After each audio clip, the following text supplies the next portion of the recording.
Welcome, ladies and gentlemen. This is the Some Sort of Gaming Podcast. Today is May 3rd, 2020. We got a great show for you guys this week. While Assassin's Creed trailer just occurred last past week, we also missed the fact that we learned that Horizon Zero Dawn is going to be a trilogy franchise, and there's a drive-in rave happening in Germany. Well, we're not going to talk about that. It's just some random thing I wanted to say. Okay. Anyways, while all four of us are here this week, just like most weeks, let's find out what everybody's been up to this past week. LadyInfamous, what's up with you? How are you doing today? I'm doing okay. How about you guys? I have been playing. I played Streets of Rage 4 with Unsheathed this week, which was awesome. Breezed on through it. I was waiting to play this game for a while, and I am happy that I did. What else did I play? I played some Call of Duty. I have 25 long shots until I can be able to get crab legs to be gold, and then I'm off to my next class. Very difficult trying to get into lobbies on a double XP weekend. But I try to manage, and that's what else I did. I also played some Fallout 76. I did some exploring. Just took me and some ammo and some stim packs and just started to explore the wasteland to be able to get more sense of what's going on. And what I get is that when you go outside your comfort zone, enemies are more higher leveled, more aggressive, more dangerous, and I died a couple of times. It's okay, but I probably discovered 12 places, which is good for me when I do fast travel in the future, and also when I do side missions and main missions, I can get that done as well. I don't know if I said it last week. Did I say I beat Nier last week? No, you didn't. I didn't. Okay, so that's what I did. Finally beat it. As soon as I got to what's his name, Eve? Yes. I was like, this boss is really, really hard. This must be the ending. I thought I was going more into it, but I guess I didn't do all the side missions. So as soon as I got that end credits, it was a wrap for that one. I really enjoyed the soundtrack of the game, and it was great. Play Project Winter. Wait, before you continue. Yes. When you say you beat it, did your files... I beat one ending. That's what I mean.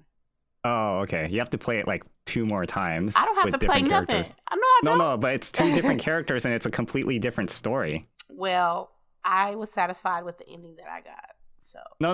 I mean, it's a continuation. You're not done with the game. You only finished 30% of the game. Are you serious? Yeah. Well, yeah, he's not kidding. When you beat it with 2B, you then start over and then you play as 9S. And there's is it different levels and stuff like that? No, that's what I heard. I know.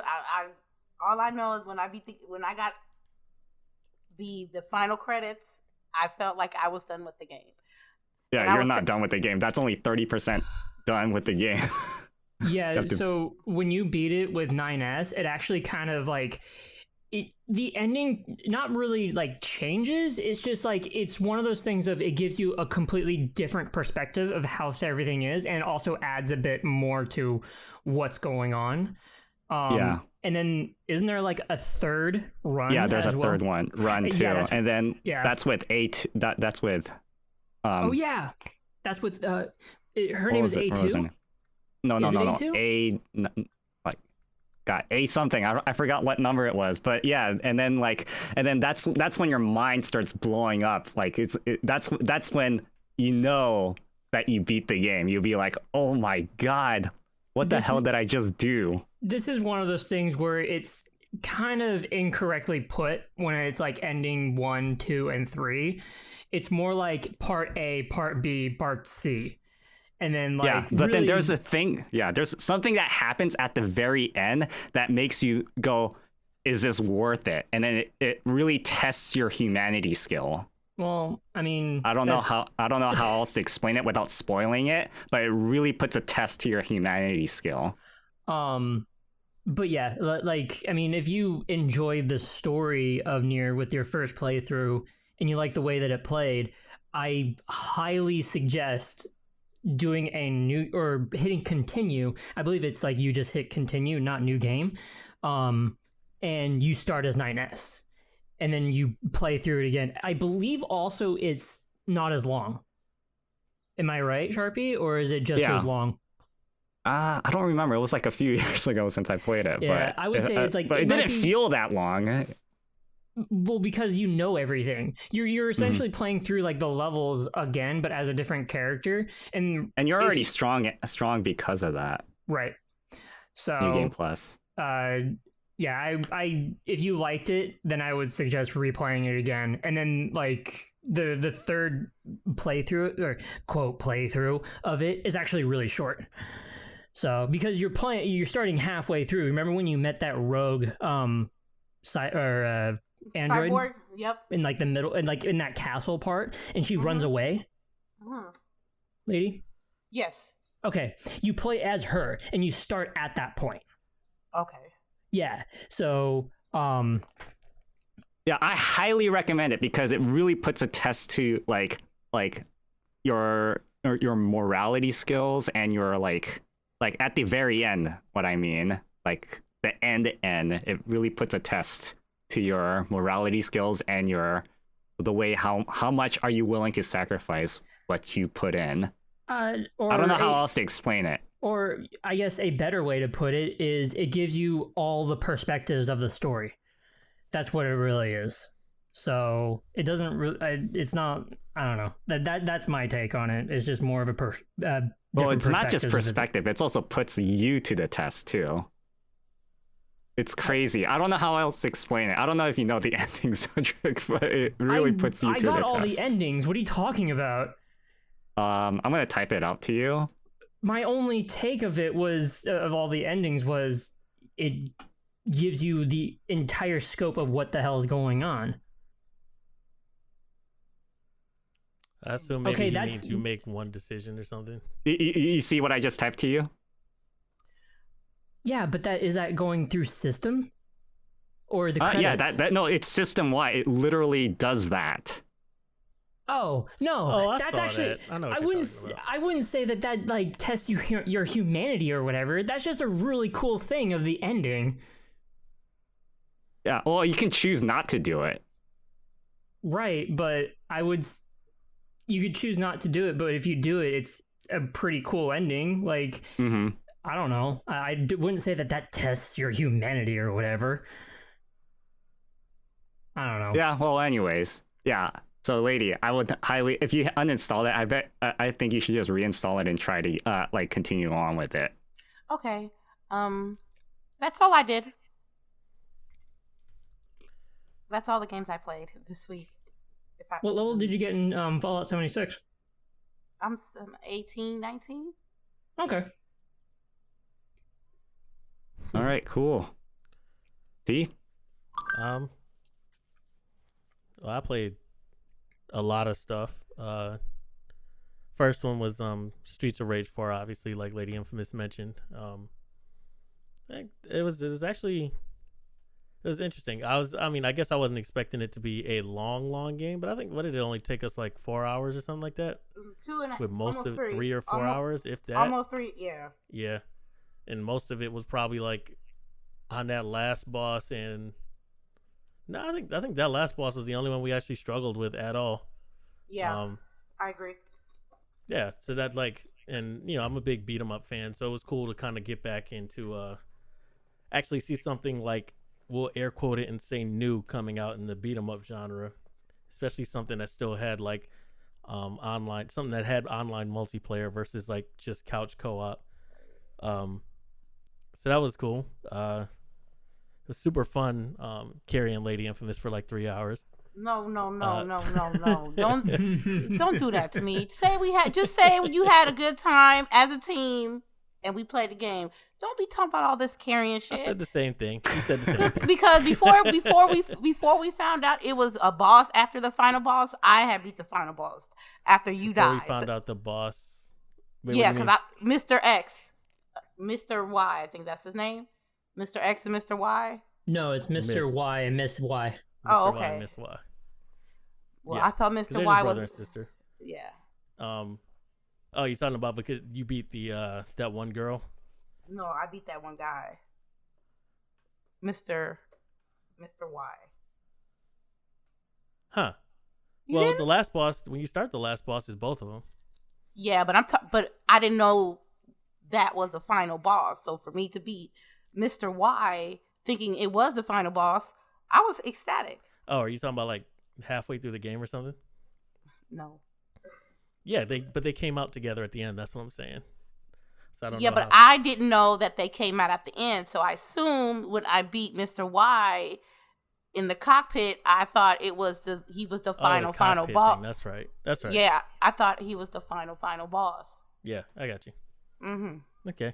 How was that game compared to like River City Girls?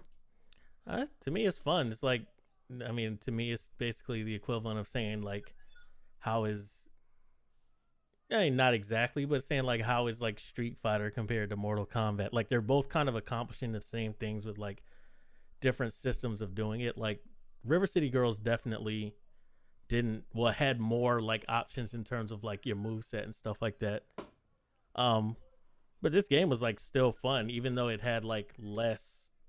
You could still like put together some combos, although they were kind of limited. But it's still. I thought it was a really cool game. Still, like the boss fights are kind of fun, and the enemies got like a little annoying. I think because they were still kind of like mimicking or even directly copying sort of how they programmed the AI back in the days, where there would be just kind of like this dance between you and the enemy characters, where, you know, if you move forward, they might take a step back because they're trying to keep a certain distance so that, you know, they could do their attacks, and their attacks are more likely to hit you. Or like you could basically, when you move around, you can see how they try to dance around you to make sure that they don't get hit.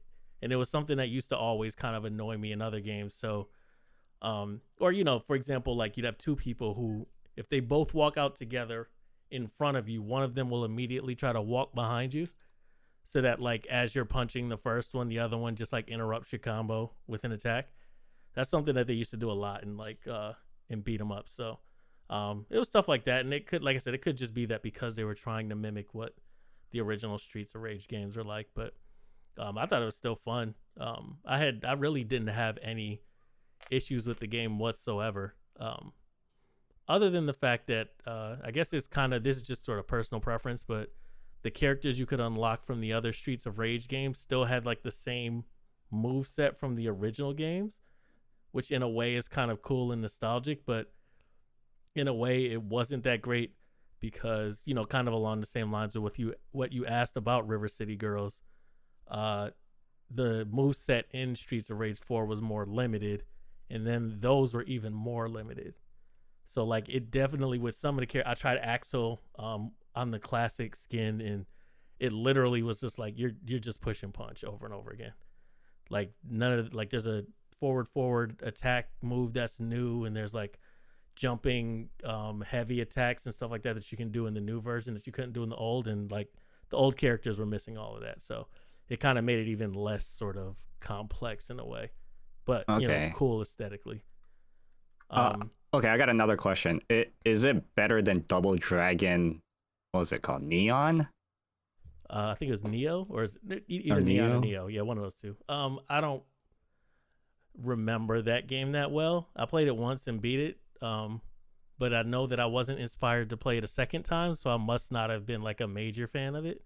Like even after I finished Streets of Rage 4, I went back and like, you know, kept playing it for a little while, and then played it even again some more the next day, just because I like kind of experimenting with all the different characters and stuff like that. But I know Double Dragon Neo or Neon or whatever, like that one I literally played once and was done. So I mean, that's about the best I could say. That might speak a lot for whether or not I enjoyed the game that much.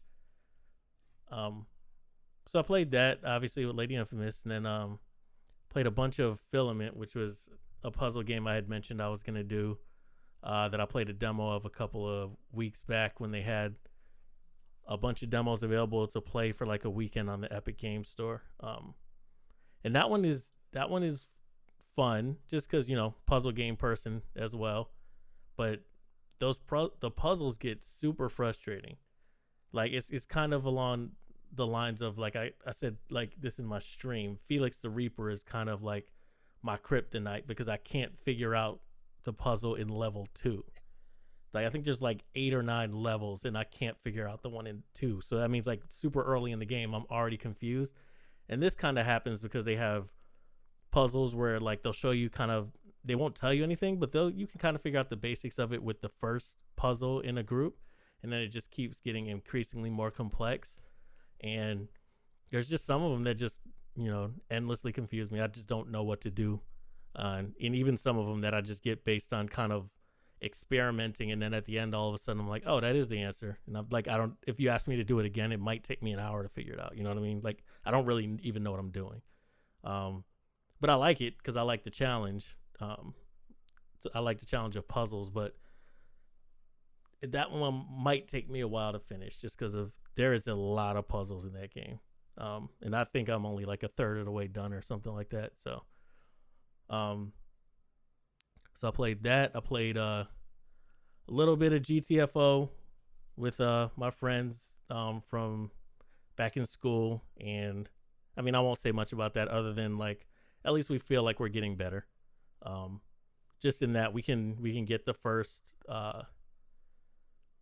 out of the 2 things you have to collect before you can escape. We can get the first one pretty much on, for the most part, every time, and then we've never collected the second one without dying. So I mean, maybe that's just going to be sort of a slow burn to get to that point. The one disheartening thing was we just found out that once we collect those 2 things and return them to the extraction point, there's a final battle where you have to hold off a bunch of the enemies, of course, which means that, like, you know, even if we'll probably be almost dead by the time we finish the second one, so we're probably not going to make it for a while out of that final sort of standoff. So and I mentioned, like, if you guys were up there, like, I'd want to try it with you guys as well this week if you're around. Then we all except Zeldrick played Project Winter, which that was my first time playing technically. And I know Sharpie had played it a bunch, and LadyInfamous, I think you had played it, not necessarily a bunch, but at least like 1 or 2 sessions of it or something like that. I played more than a couple of sessions. I played a lot. Okay. You played it on a public lobby, right? Yeah. Oh, okay. That was super fun. Like, now that I finally kind of understand the game, I actually had a pretty good game of fooling some people into thinking I wasn't a traitor with Sharpie. Me and Sharpie were kind of like tag teaming everybody else, and we ended up like basically not killing everybody, but dragging out their progress until everybody died. And that was a fun game, and got fooled a bunch of times and stuff like that. So that's definitely a game I'm gonna keep playing. Played The Dark Side Detective, which is sort of a point and click adventure that LadyInfamous gifted that to me a little ways back, and sort of humor-based detective story about like a guy who sort of solves all these cases that are related to basically mystical events. Like one of them, like a ghost train shows up. One of them, like a kid goes missing and they find her inside a portal that the nanny had locked her in or something like that. So it was really cool. That one was I think it was very simplistic in terms of a point and click adventure, because there wasn't like a ton of things you had to find in a given level, but I think the humor definitely helped elevate it quite a bit. And I really kind of got into the characters, like the detective and his sidekick Dooley. I think it's Dooley. Yeah, I think it's Dooley. Those guys' interactions are great because Dooley's an idiot and doesn't care, like just shows it all the time. He's always cracking jokes, always saying stupid stuff. And I don't know, just everybody's interactions were really cool. I liked that game a lot. I actually finished it and then found out there was 4 more levels, and I finished one of them. So 3 more to go, and then I'll be completely done with that. Then the last 2 last 3. Telling Lies is the FMV game, and I didn't get too far in that. I guess it's kind of like Her Story, where it seems like they don't give you much guidance in terms of what you're supposed to do, but you kind of go through and figure it out. Like, so I started that, and I'll give an update later on that once I actually figure out what I'm supposed to be doing. Then there was Old School Musical, which I mentioned I was going to play. I've ended up beating that, which is like a really cool game. Again, sort of arrow and button-based, sort of the rhythm game, with a funny story with these cool two little creatures that are that basically are trying to find their mother at this space station, and there's a twist from that point, and they're basically they find out that they're supposed to like save the world, and it's this whole story about them. Sort of their journey to getting to the point where they can save the world was really cool. Mechanics were like really tight. Like I didn't have any issues really with feeling like the buttons that I was pressing weren't offbeat or anything. So that was a great game. I liked that a lot. And the last one, and I really only saved this for last because I know that 2 people wanted to play it, but I played Cloudpunk. So I know Zeldrick, you wanted to play it, and I know Sharpie, you wanted to play it. Have you guys seen what the gameplay is of the game? I saw a Not little bit really. of your stream. Okay, because like I totally went off of aesthetic when I said I wanted to play the game, because it was kind of like, it looked like it was like sort of dark dystopia, like in the future, flying cars, all that kind of stuff. I think I'm not a huge fan of the game. I think LadyInfamous actually was pretty accurate in when she initially described it. She was in my stream when I was playing it. She called it like a taxi simulator. And that's kind of how it was feeling by the time I was done playing. Like a lot of reading from people not reading, a lot of people talking, and then a lot of dialogue, and then you'd pick up a package and deliver it, and then you go somewhere else and pick up a package and deliver that. And it could sort of expand and get the depth might get more depth in the future of the game, but after like an hour or something like that of playing it, I was kind of bored. I did say in the stream that I thought, Zeldrick, you might enjoy it, because I know you seem to be more into sort of learning the backstory of things and learning like the details of what's going on in the universe and stuff like that. At least from what I've gauged from like seeing you play games and like, trying to even get all the backstory and collectibles and all that kind of stuff. I'm not that guy whatsoever. So I kind of was just like, is this going to go somewhere? And then I ended up quitting. So, I would just say, Sharpie, if you're still interested in playing it, definitely check out the gameplay before you get it. Because I don't Is it know like Coffee Talk? No, because I actually thought I personally enjoyed Coffee Talk. It's not even close to Coffee Talk, actually. Coffee Talk is like 100% for the most part dialogue based. That game has like gameplay where you're, like I said, you're driving around picking up items and stuff like that, but it feels kind of like that's all you're doing in the game while this story sort of unfolds, and you're supposed to be delivering packages and not asking what they are or not questioning like who they're going to or stuff like that. All you do is pick them up and deliver them. And I think there's supposed to be probably some kind of conspiracy or some crazy thing happening behind the scenes, and that's why you're not supposed to be asking about them. But I don't know if the gameplay is going to unfold to being more than running around and then delivering stuff. So, but yeah, it's definitely not Coffee Talk. Coffee Talk is literally every once in a while you make some coffee, but you're mostly talking. But yeah, that was all I played. What about you, Zeldrick?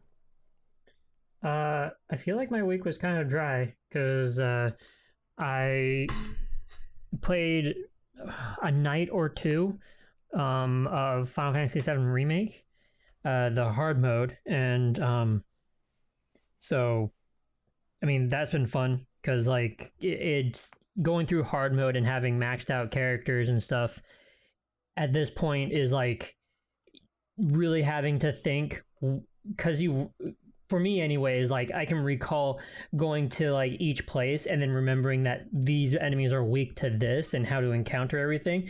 It makes me reassess like what materia I'm slotting to everybody so that like once I get into the battle I can actually win it. So like it's not like extremely difficult because you have maxed out characters. It's not. No. Sorry, the thing extremely is, easy is what I meant to say, not difficult. Yeah, it's not extremely easy. It's actually the opposite. Like, if you remember going through it the first time, that you kind of had to think about how you approach enemies, like after you learn about them, but still like having to once you knew like what the attacks looked like, how to counter, and that sort of thing, you kind of have to take that into account. But then because you have previous knowledge, knowing what their weaknesses are, you have to also play to their weakness as well. So you're kind of trying to manipulate the battle into your own way. So like, I guess the only way I could simply put it is that you have to think about what you're doing. I'm having to manage everybody's ATB a lot more and having to get people to use their ATB while I'm using whatever character that I'm controlling. So that way I get like as much damage out as possible. It's unfortunate that during boss fights that I have this perfect setup of wanting to finish building the stagger bar, the stagger bar. Once they're staggered, one character use this, one character use this, one character use this. And it's like, okay, I get the first character's move off, and then I might get the second character's move off, and then it's phase changed. I'm like, fuck. So like my entire plan to do like max damage is like completely out the window because of a phase change. Anyways, Final Fantasy VII Remake card mode is going pretty well. And also like... So, real quick question for you. Are you going to try to do a secret boss? Oh yeah, I'm doing everything. Okay, cool. I'm gonna do all the VR challenges, all the boss battles. The one thing I haven't done yet, and that's because I want to wait until the end, chapter 17, is to beat Bahamut in the VR challenge. Because remember that one battle intel for maxing all the materia, magic materia? Yeah, that's the boss battle that you unlock after you do that battle intel. Okay. So I'm pretty sure that's the secret boss. Nope. I was talking about. That's not it. Well, I mean, okay, so maybe it could be separate, but he's in. I think Bahamut is in the. I don't know what you would call it. You know how you like when you pick one of the fights, you have to go through 5 stages. Oh, so the secret boss I know is Bahamut is part of one of those 5 stages for the secret boss. Well, actually, Bahamut is one that you just that you unlock to fight when you talk to Chadley, as like that list of summons to fight against. Yeah, so like it's a summon that you fight. But the secret bosses being like Marlboro and another one that is just called Pride and Joy. That's the one I'm talking about. Is Pride and Joy. Yeah. So. But it's Bahamut's one of the stages in Pride and Joy's VR mission. Oh, it is not VR mission. Whatever the other arena VR mission. The ones in Shinra. Okay. Yeah. So yeah, I'm gonna wait until to do like all of those like fights at the end.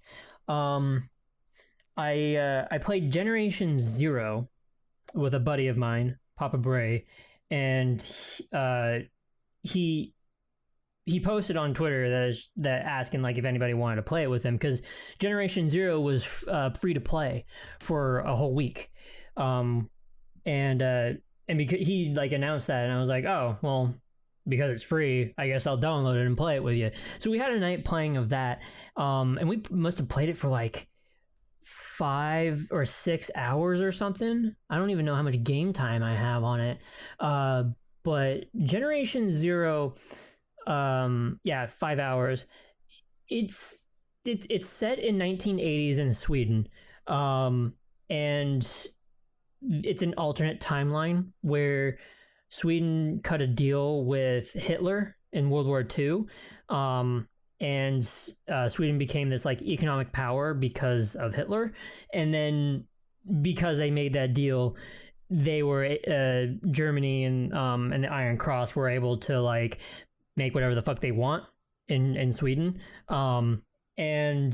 We didn't get much into like what happened during the Cold War for what happened in this alternate timelines past, but that's the reason why there's a whole bunch of robots running around in Sweden, is because they made a deal with Hitler.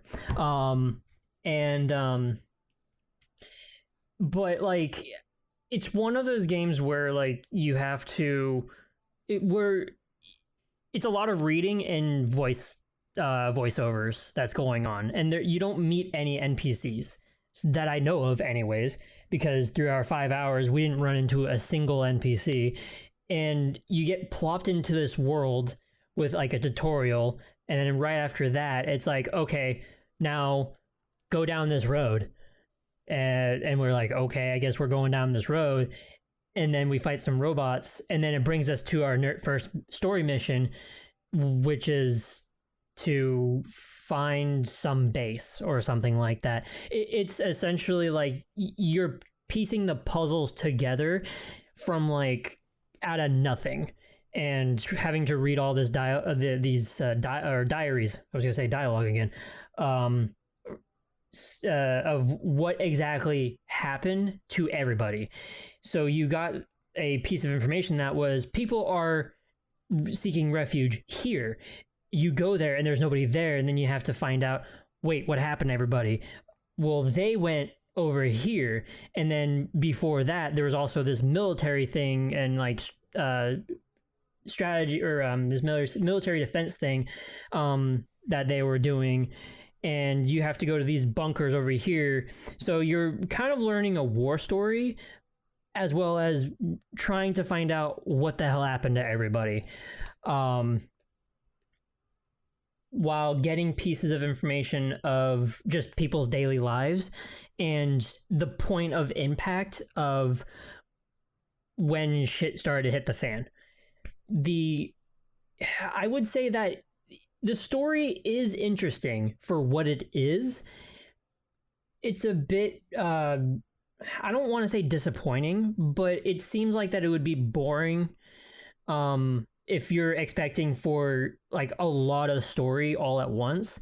And they kind of chunk it. I don't want to say chunk it up, but they breadcrumb it. That's actually a better phrase. They breadcrumb it to like all of Sweden. And this game would be boring by yourself too, because the battles are far and few in between. We ended up playing this on hard mode. When I entered in his game, he put it on easy without knowing it. And he's like, I don't know, I don't get this game. Like, we're beating these guys in like 2 hits. So then when we changed it, it was like the battle was actually rewarding. And not in the terms of what we got off of it, but it was because the battles are far and few in between. Every engagement was like we could die if we actually didn't heal properly. So we ended up stopping at a point where we had to go through a bunch of bunkers, and we were so tired of going through these bunkers, and we had to start like dividing whatever missions we wanted to do, so that way we weren't going underground all the time. But yeah, this is a game that I would say is like you would want to play with friends, and I think it's like 4 people in one room max. And but from the trailers that I've seen, again, only played 5 hours, the enemies aren't that varied, but the atmosphere is really, really good. Like if you look at the like in your immediate area and you're traveling through like forests and stuff, like you start to pick out like, oh, like this piece of foliage doesn't look good. And like I can see the bits and pieces of just that's kind of taking me out. But if you look out into the water and you see like the flat background, it looks like a painting and this beautiful picture of like a forest or out in Yosemite or something like that. It looks really, really good. They had like some sort of crafting system for like apparel, but some of the apparel gave resistance to gas, to fire, to other stuff. But I don't know. There's a lot of the stuff that I don't know is in the game, and I kind of want to get it. It's $10, but I would also have to play it with somebody. I might he would be someone I would definitely be playing this with, but it's kind of like a hard recommendation if it's like you have to play it with other people or else you're bored. I got a question. Yeah.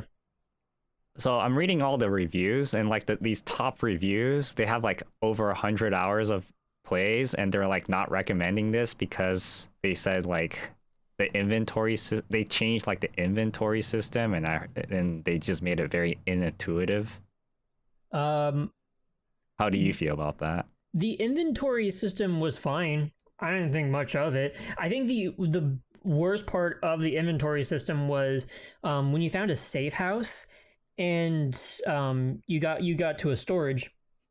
The storage boxes are the same thing as like Resident Evil, where like one storage box links to all your storage boxes. And you can pick up like scraps of metal or textiles and stuff like that, ingredients. You couldn't store these ingredients into the storage box, and they took up weight on your character. So you had to end up like, if you were carrying too much, you had to drop them on the ground in the safe house or something like that. It was really, really weird. Like, I'm not sure if it was something on our end. I don't think it was. I think it was intentional that you were carrying around like 120 pieces of textile, taking up like 15 points of whatever weight unit. And it's like, well, I don't know what the fuck to do with this because I have no schematics to use it. But they had a they had a sorting system, but also they had a store all of this type into like your storage box, and that was fine. The weapon system was actually kind of weird at first, because like if you go to like your hunting rifle, you could attach, you would see your list of attachments, and you could say, oh, put this scope on, put this muzzle on, put this on, or whatever. But then you could get multiple types of bullets for one gun, and that's what threw me off at first, because I didn't realize I was picking up 12 gauge birdshot that was for my shotgun, and I was like, okay, but I don't have a shotgun that uses these, and I had to be told, no, you just go into your shotgun and you load up different ammo. Oh, okay, but it acts like a different type of attachment. Kind of weird. Yeah, it seems like the main complaint is like for quick battle scenarios, the inventory system, they made it unintuitive. I would say yes, because when you're in battle, you have so far what I found, two different types of med packs, a simple and a standard. If you had both of them and you ran out of simple, you didn't have the standard health pack on your hotbar, you had to go into your menu, equip that onto a hotbar, or onto a quick button, one of your 1 through 5s or whatever the fuck, and then you can go back into battle and then hit 5 or whatever the fuck to use your med pack. I would say the same thing about the different ammo types, because if I ran out of 12 gauge buckshot, I would have to go into my menu, select the shotgun, attachments, 12 gauge birdshot, load that in, and now I have more ammo in my shotgun. There are different games that handled that a lot better, where it was, I think it was BioShock that did it, the first thing that came into my mind, because you could switch your ammo types for one gun with a simple button press. I remember on the D-pad, you like pressed up, left, or right, up, left, or down, or something like that. I don't know, I forget what it was. But you had a quick button to switch ammo types, and I wish we had that for the shotgun, the hunting rifle, and stuff like that. So yeah, I would say that it's a little bit unintuitive. I would sort of kind of defend that by saying maybe because you can scope out these places that have robots on them, no problem. You can see them far away, or if like you have a scope or binoculars, you can see them really, really quick. And then just make sure, okay, do I have this ammo? Do I have this equipped? Do I have this equipped? Okay, now go in. But yes, I would still say that the inventory system on that front a bit unintuitive. Apparently it was the update that made that everybody started hating it. Really? Okay. Yeah. So I didn't know that was a thing they changed. This one guy says, have you ever played a game that you thought was outstanding, told your friends about it, and played it every day, paid full price to support the devs, and then they do an update to ruin the game? And it's like, it says, yeah, I'm not the only one. If you go to the discussion boards, it's the same thing about this inventory system. I would not say that inventory system ruins the game. I wouldn't. As someone that is like freshly going in with this new inventory update, I wouldn't say it ruins it. I would say that. What if you went in there like prior if it was an easier setup? Oh, then I would say that this game just made it harder for me. Not that it ruined it for me. That's all. Because I've played games where like it's like open world or where I have to, if I see enemies, then I'm like, okay, I have to think about how I go in. Kind of like Final Fantasy VII Remake. I have to think about how I go into the battle because I know where it is. Do I have this equipped, this equipped, this equipped? Okay, I do. All right, move in. So the approach for me would be differently. That's how I think about this sort of stuff. But I also may be a little bit lenient when it comes to stuff like that. So I still say that I would recommend it, but only if you're going to be playing with friends.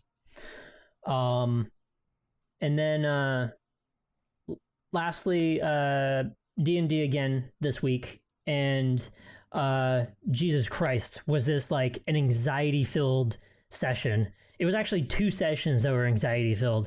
Because the previous one, I got my ankles ripped apart by little tiny group people, and was left with like 3 health, and then a bunch of other bullshit because like we had to take out some spiders that were blocking our road, our only entrance to a tower.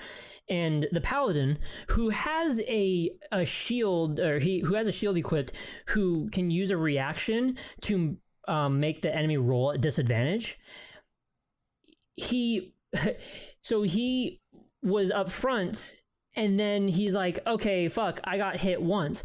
I'm going to step away. And so he moves away from me, and then I got fucked up. And it's like, but you're there to help me. And then, but anyways, so 2 weeks ago, we got to we got to a town square where we were gonna fight cultists of a green wyvern, and because on the map it was starred, I looked at it and I was like, okay, there has to be something special about this. So I look at it, and the DM's like, well, it's kind of tilted, and I was like, okay. Can like I push it up? And so he's like, I mean, you could try. And I said, okay. And so I made a strength check to try to push it upwards. And I noticed that it sort of tilted. And I was like, okay, so Paladin, help me out with the strength check. Okay, so we tilted upwards.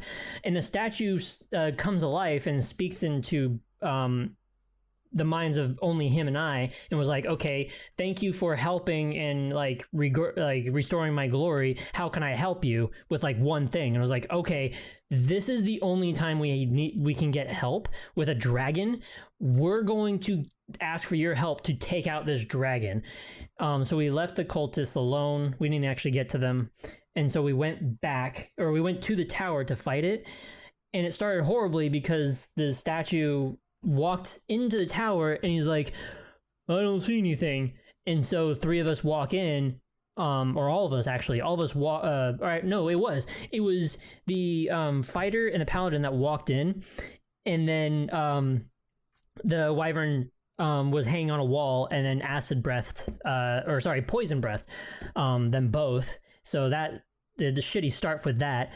I was on top of the roof and I thought, okay, I can cast darkness to try to make it not go onto the wall and have it fight on the floor.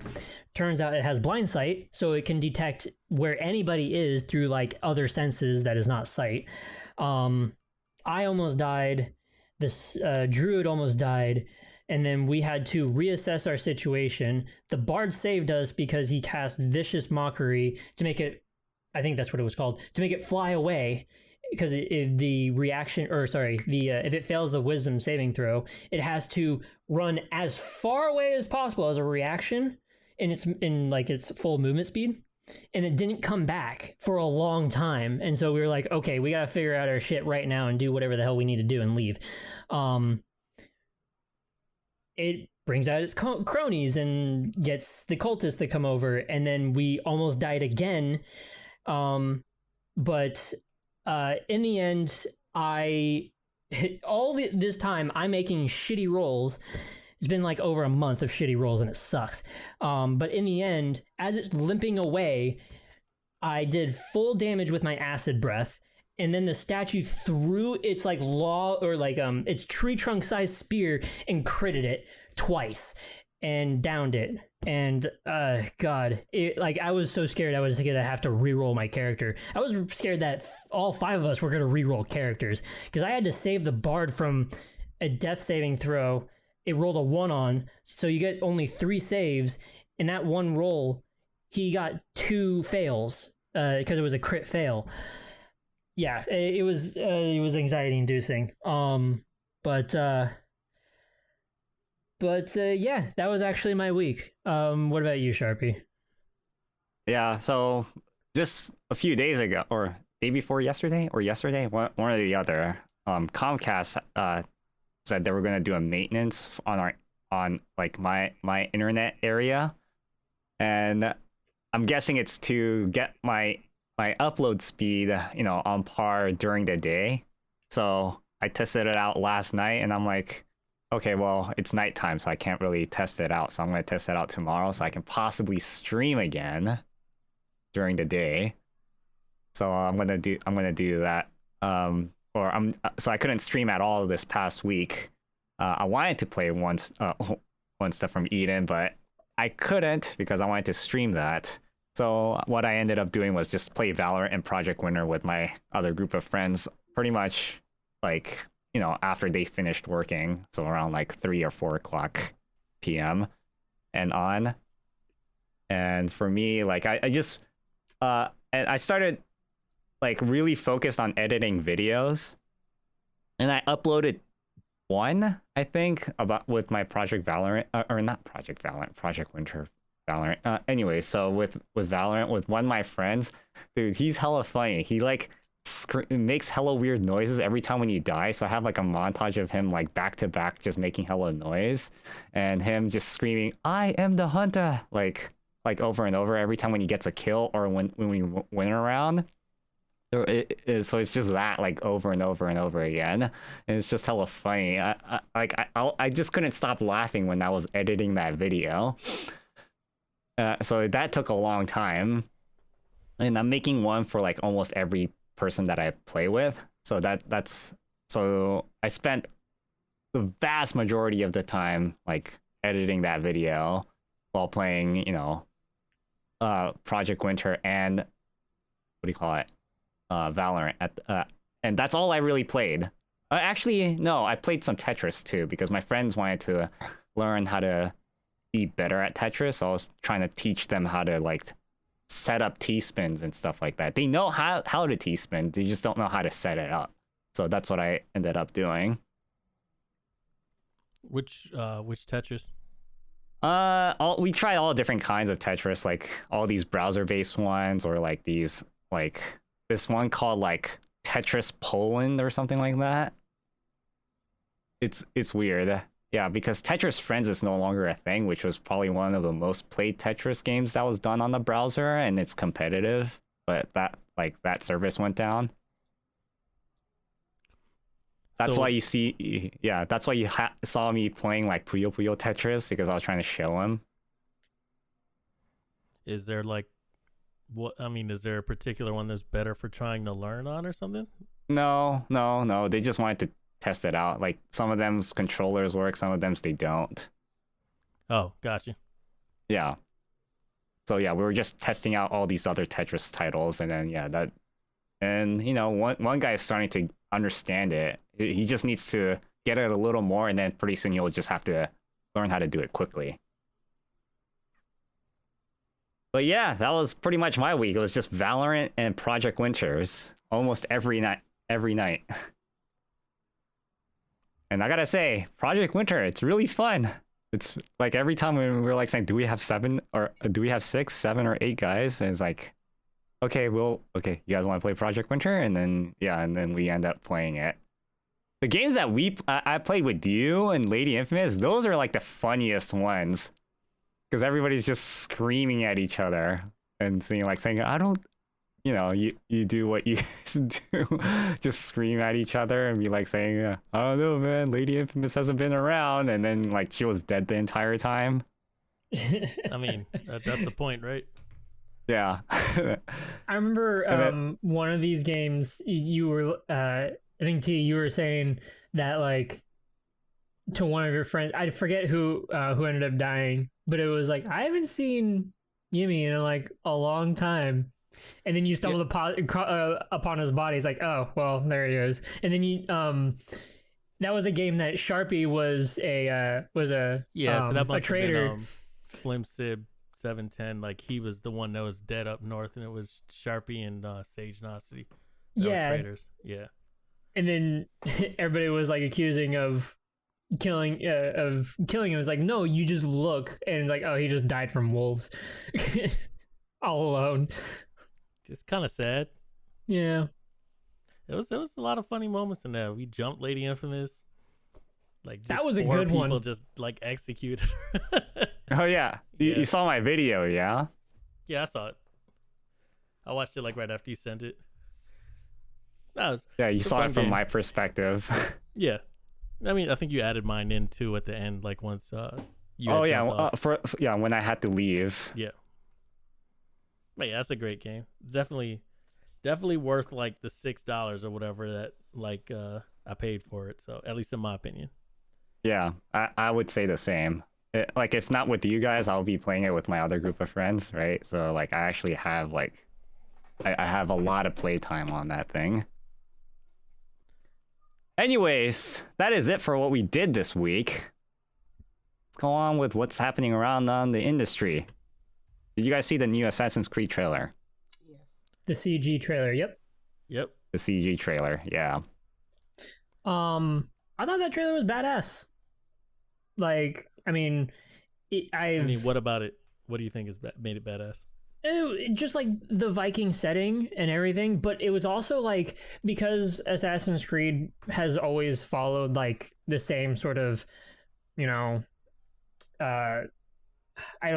this type of story or the story. It's always been the same story, but like, of like the Templars versus the Assassins or whatever the hell.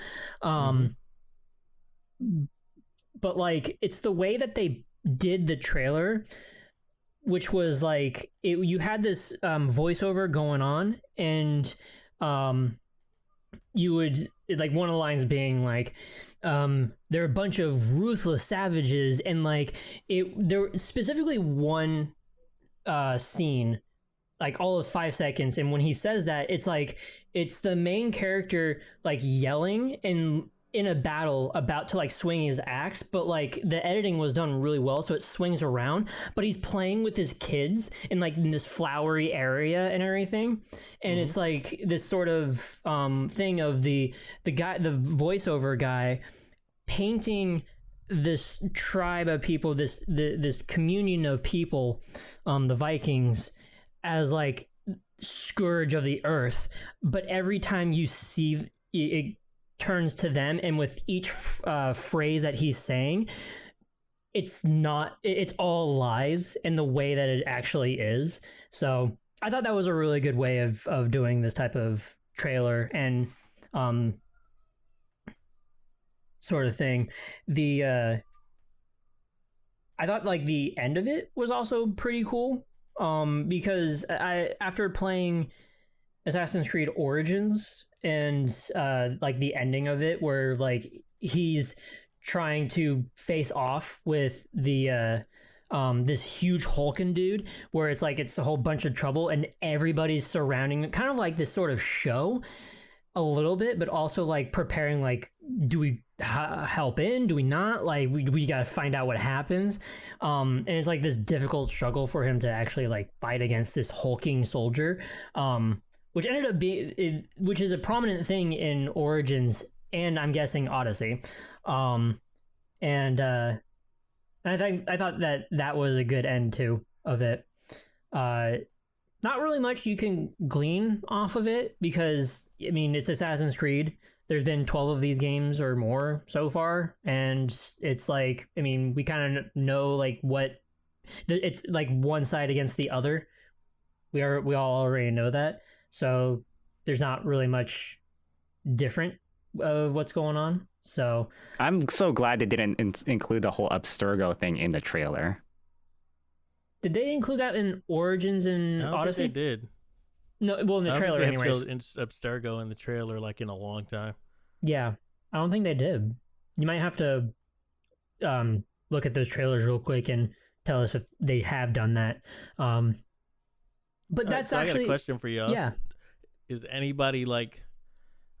Okay, it's kind of a multi-part question, real quick. Are any of you guys excited for it? And do you feel excited for the game, or was this just a really good trailer?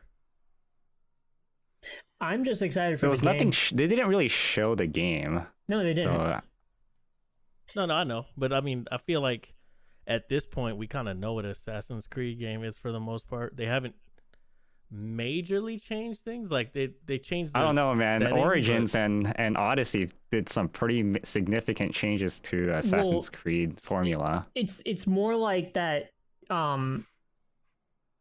Like from Origins until like Origins, Odyssey, and then now Valhalla. Like Origins and Odyssey, I'm from what I'm getting from him is that there hasn't been much change. However, like my response to that is, but Origins was really, really good change of pace. And from what I heard, Odyssey was too. And it just like built upon what Origins was. I'm excited to get into Odyssey. I actually just reinstalled it on my computer and did some testing on it, and it runs like a charm now. But that's one of the things about games with sequels and continuations, where it's just, if you get the same thing over and over again, it's like, yeah, it's either like stale or like they change things in a way that you don't like.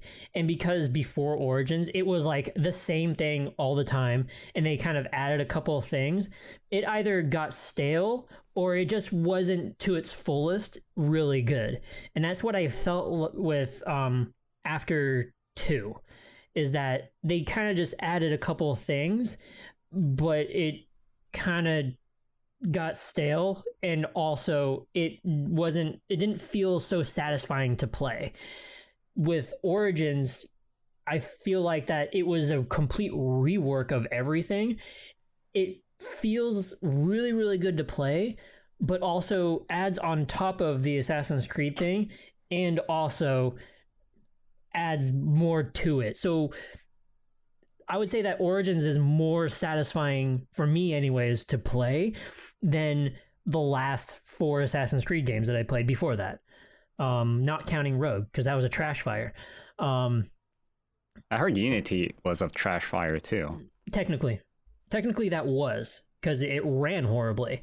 However, besides it running horribly, I thought that game was all right.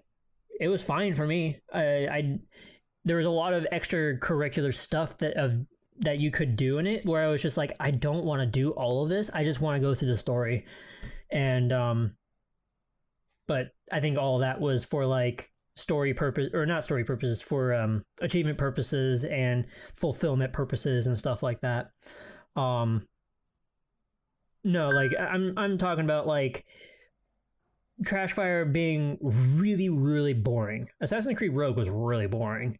And it was like, what was it? Black Flag 1.5 or whatever the fuck, because it kind of played like that. Actually, no, 3. It was like 3, but like dumbed down. It looked horrible, and I don't know.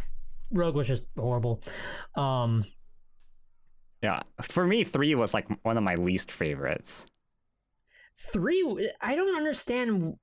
Besides the comment of the main protagonist cries all the time, I don't understand what everybody was like feeling with 3 as far as for why they thought it was bad. The biggest comment of 3 I've always heard, and I talked to a lot of people about it, was the main character cries a lot. And it's like, you don't understand that he's a Native American that lost his entire family and his tribe to the white man? Like, do you not understand this? Do you not understand how? I think it's more like, horrifying for that me, is? it's like the parkour aspect wasn't like really there. The parkour was just like, oh, go up on a few trees and then like that's about it. I'm intrigued. I'm intrigued of the new Assassin's Creed. I haven't played in a while. Last one I played When was the last one you played? Black Flag, and I don't know. It started to get bigger and more elaborate after that title. I might get into it. I might get it. I mean, I haven't played an Assassin's Creed game in a long time, so I'm definitely very interested on seeing what they got for this game. I might get it day one. I might get it. It's supposed to be holiday 2020, right? Yep. And I'm pretty sure that they're waiting for any gameplay footage for that Xbox Series X demo shit. Specifically, like, because the trailer listed like all the Xbox shit on the bottom right corner. So yeah, I'll be sitting for that trailer. But not even because it's an Assassin's Creed game and because it's going to build on top of whatever mechanics are in it. Origins just overall is a really good game if you want to get yourself involved in a story, and it being a lot more action based and stuff. The stories are really good, and the side missions are really good too. They have a lot of good stories in them. I don't know how cheap you'll be able to find it. Probably really cheap. Right now it's on sale on Steam, but I'm sure you can find it on Xbox for cheap. Yeah, or you can get, what do you call it? Uplay Plus. Oh, just, that was you can something. do I'll that be too. the third person to sign up for that. Well, here's the thing. This is what I was looking over with all the ways that you can buy Assassin's Creed Valhalla, was that you can get a digital, you can get physical edition, or you can go onto Uplay Plus and do a month and have a Uplay Plus subscription, and you get the Ultimate Edition with your Uplay Plus account or your subscription. And so what they say is first month is $15. So essentially you have the Assassin's Creed Valhalla for $15 for that 1 month if you wanted to.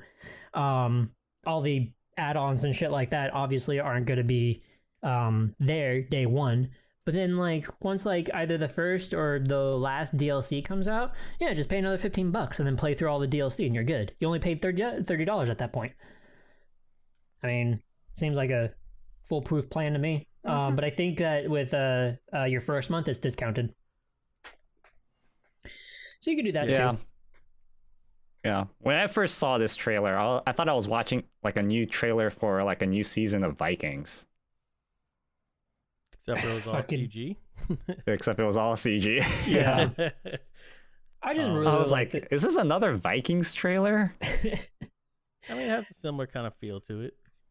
Yeah, like the lighting and all that just seemed exactly the same. So I was like, God, this feels like a Vikings trailer. So I mean, as far as for like what it is, like as besides like it being a different setting,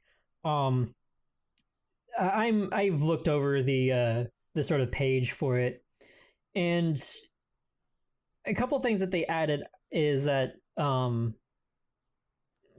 these titles are really stupid. Lead epic raids, and as you know from like the history of Vikings, like raiding Vikings and stuff, command a crew of raiders and launch lightning fast surprise attacks from your longship to claim your enemy's riches for your clan. Visceral combat, we kind of already get what that is. Write your Viking saga. The advanced RPG mechanics of Assassin's Creed Valhalla give you new ways to grow as a warrior and a leader. Influence the world around you while acquiring new skills and gear to suit your playstyle. Blaze your own path across England by fighting brutal battles and leading fiery raids, or form strategic allies and triumph by your wits. Every choice you make in combat and conversation is another step on the path of greatness. I feel like they could have done that same kind of description for Origins.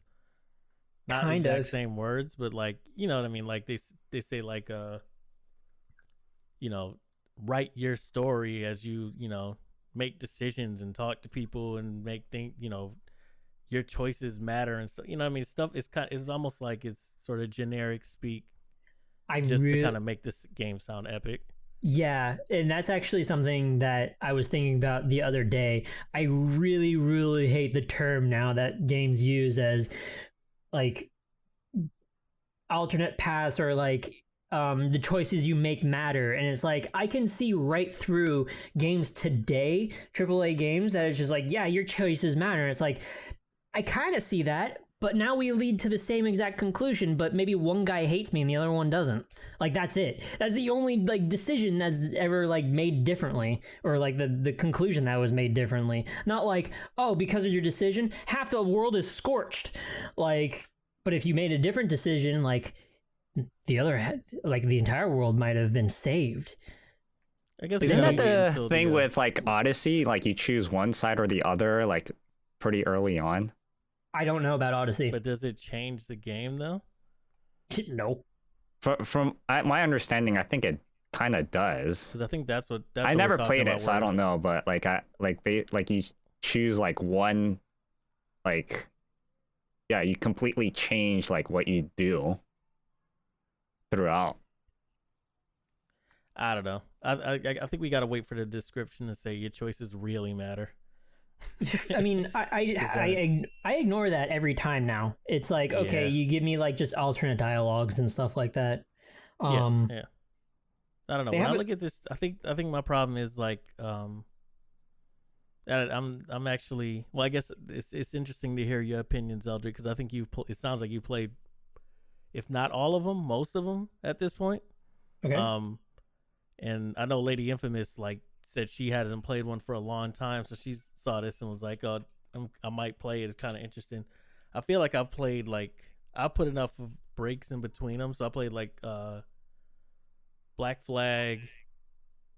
I didn't play Rogue. Then I played Origins, and then I'm gonna play Odyssey.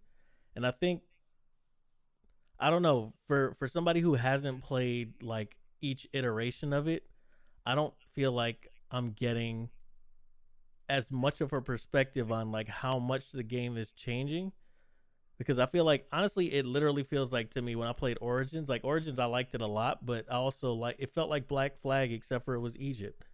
And now like I'm like, oh, is this one gonna feel like Origins except for it's, the Vikings? Definitely going to be like Origins but the Vikings.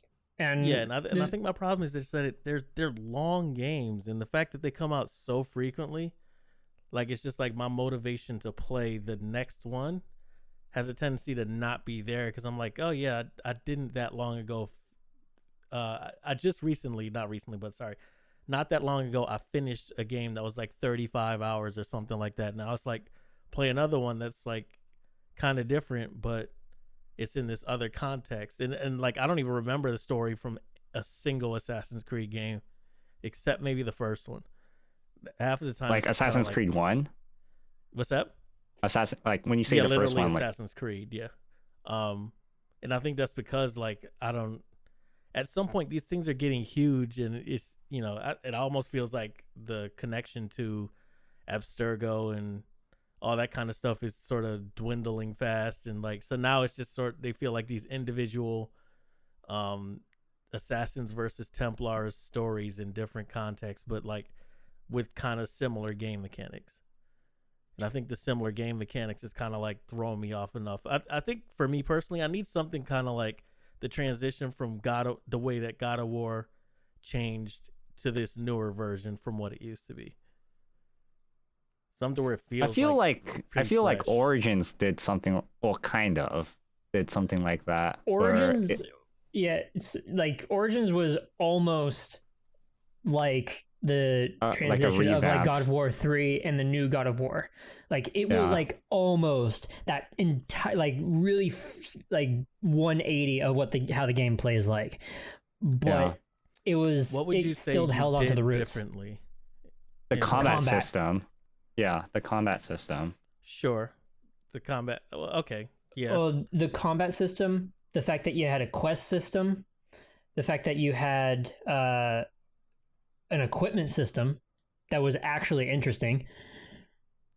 Because could you? I'm pretty sure. Yeah, you could play with a lot of different types of weapons. Yeah, because all the previous Assassin's Creed, like the combat system, all it was, if you were to be engaged in the combat, like all you had to do was just wait for the guy to attack, and you just parry and like kill the guy. That's it. That's all it was.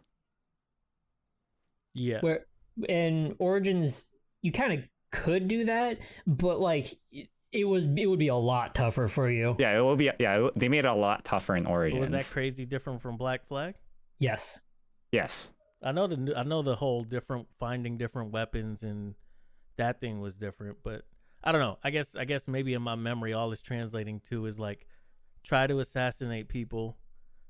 By you could either walk up to them and try to sneak up on them, or jump on them from the do air assassinations, and if you get caught, you go into like battles, like just fights. And other than that, like there's obviously systems centered around making that a little bit more interesting than just literally how I described it, but it almost feels like it breaks down still into that.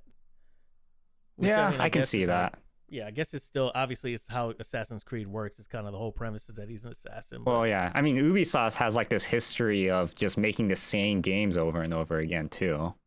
And I think that's kind of how I'm feeling it. Like, they're obviously getting better because I liked Origins and I like Black Flag, and that's like 2 for 2. And Odyssey I heard is really good, which I own as well, and I'll try that as well. But just I don't know. I think after the number of Assassin's Creed games that have existed and the number that I've played, I kind of want to see something just like that feels completely fresh.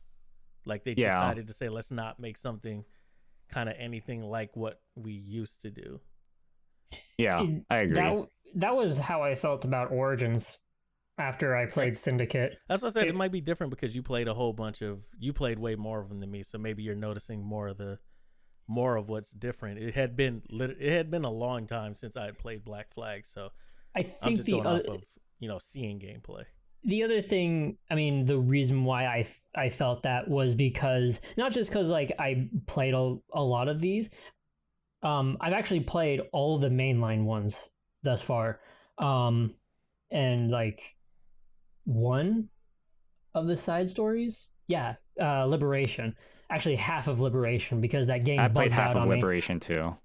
I got halfway through that game and the game bugged, and I couldn't. I would have to start the entire game over, and I was like, okay, I'm done. Yeah, for me, I was just like, I'm just done. But I played back to back Rogue, Unity, Syndicate. And then I don't know how much time later I played Origins, but it was not that far after.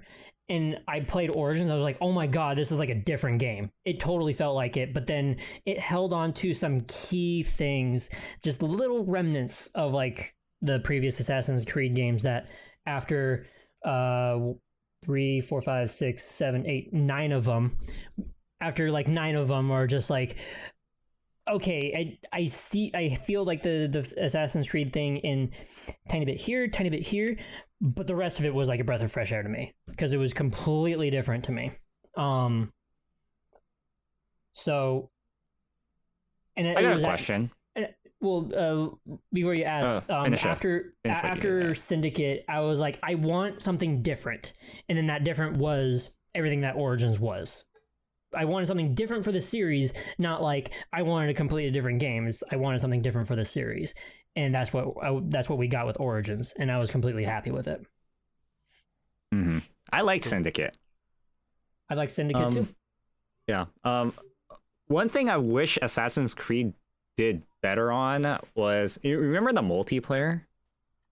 Which one? Yes, I did. Yeah. I did. It was pretty good. I actually liked the I actually liked the multiplayer. You get to do like it's 2 teams, and then one is the target, and say you gotta discreetly kill your target, and the other team try to protect the target and stuff, and you have a limited amount of time to do so, like probably like 5 minutes or something. And I had fun playing it. Yeah, I actually enjoyed the multiplayer. Interesting. Mm-hmm. Yeah, they had team-based ones too, but like most of it was just free for all. Wait, no, sorry, it was Revelations. No, Brotherhood. Sorry, it was Brotherhood that started the multiplayer. Yeah. I actually liked it. Except like I was like, I feel like this is gonna get boring real quick. But for the time that I played it, me and my friends, we just had a blast playing it because this is like something that Metal Gear Solid Online should have been at the time. Where you blend in with the surrounding instead of like just going around with just your characters. There's no NPCs around. Like do you remember Metal Gear Solid Online? Like it was just you guys. So like having a cardboard box was very useless and all that. I did not play MGO. I never played it. I heard that was a train wreck. Yeah. Well, yeah, back then, yeah, I was like, this is something that MGS Online should have been. Because, you have to like blend in with everybody. You have to pretend you're like an NPC. Yeah. Yeah, that's what I enjoyed doing. I think it's a very unique, it's a very unique multiplayer. I'm not sure about how old it would get though, because with Brotherhood and then 3, the multiplayers in that, I feel like that they added on top of the multiplayer for 3, and it still felt fun and fine. Yeah, I agree. I just wish like like they just kept going with like huge iterations differences, or like at least building on top of it. Right. I mean, if they did a totally, I don't want to say revamped, but if like they brought back the multiplayer, but kind of like, I don't know, this is kind of vague to say it, but like groundbreaking, like add on top of that, like rework some sort of systems and everything like that. I think it could make a good comeback. Yeah, I mean, it's up to Ubisoft, I suppose. Yeah. Last couple things about Valhalla. You get to create your own raider, but it looks like that it's going to be something like Dragon's Dogma did, where like you create your own character and then you put it online, and then other people can use that character as like a tag along. And recruit mercenaries created by other players and add their strength to your forces. And I kind of like that. I kind of like that sort of thing. Another thing that I saw was that, and it wasn't actually explained, we because of the collector's edition has a statue of a female Viking soldier. It just like with a name, everybody was like, okay, so is it male or female? You can pick. They didn't outright say that. But yeah, you can choose, just like Odyssey, you can either be a guy or a girl. And then this weird one that's at the end of this description, a dark age open world. Oh, by the way, this is not set in Northeastern Europe. It's actually set in England, the story for Valhalla, because they get overrun, or not really overrun, but like the English are trying to take over their land, and then they have to move to the north side of England, and then they're like trying to like survive, and then the English are like, no, get the fuck out. So that's what it seems like the story is. Sail across the icy North Sea to discover and conquer the broken kingdoms of England. Immerse yourself in activities like hunting, fishing, dice, and drinking games, or engage in traditional Norse competitions like flighting, or, as is better known, verbally devastating rivals through the art of the Viking rap battle. And I'm immediately put off. Wait, what was that last part? Flighting. Roasting, verbally devastating rivals through the art of the Viking rap battle. Yeah. Yeah, gotcha. But they described it as a rap battle? Yes. Because okay. That's as it's better known as today. Gotcha. I like the open world aspects. Like if it's going to be one of those like kind of like GTA 5 and GTA Online, where it's like a separate entity and it's like, here's like an open world you can play with like other people, that could be cool. Yeah, maybe. Well, somebody has to start that trend. And then it has to be, improved upon from there. I don't know who who though, but I guess Ubisoft is probably like the best bet on that.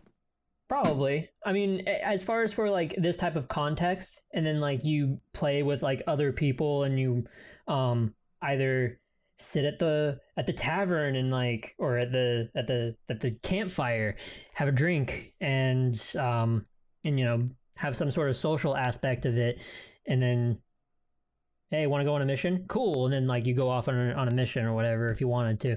I don't know. Could be good. All right, Oh, man, that funny, was a funny. long segment. I mean, I think these I mean, for as far as like Assassin's Creed game goes, like it had a long downhill, and then like this resurgence with after Origins, like it's been exciting again for the most part, and the fact that they're not yearly. Odyssey was actually a year after Origins, but because they're now 2 years more time into it, I mean, could be quality. I think it's going to be quality. So, Yeah, well, hopefully. Yeah, It better be. We waited 2 years, based, under Ubisoft standards. Yeah, under Ubisoft standards. Oh, no, under Ubisoft and Activision standards, we waited a whole 2 years for another game. Mm-hmm. Not like this yearly Call of Duty crap or yearly Assassin's Creed crap that we've had to deal with. So, what else is on the docket? Well, what we missed was, did you guys know that Horizon Zero Dawn was going to be a trilogy? Yes, I didn't know about that at all. I did. Oh yeah? Hmm. When did you hear about it? Yeah. I heard about it like a month ago. What? Man, I didn't even see anything about that till like last week. Okay. It's like so internal then. Mhm. I'm down with it.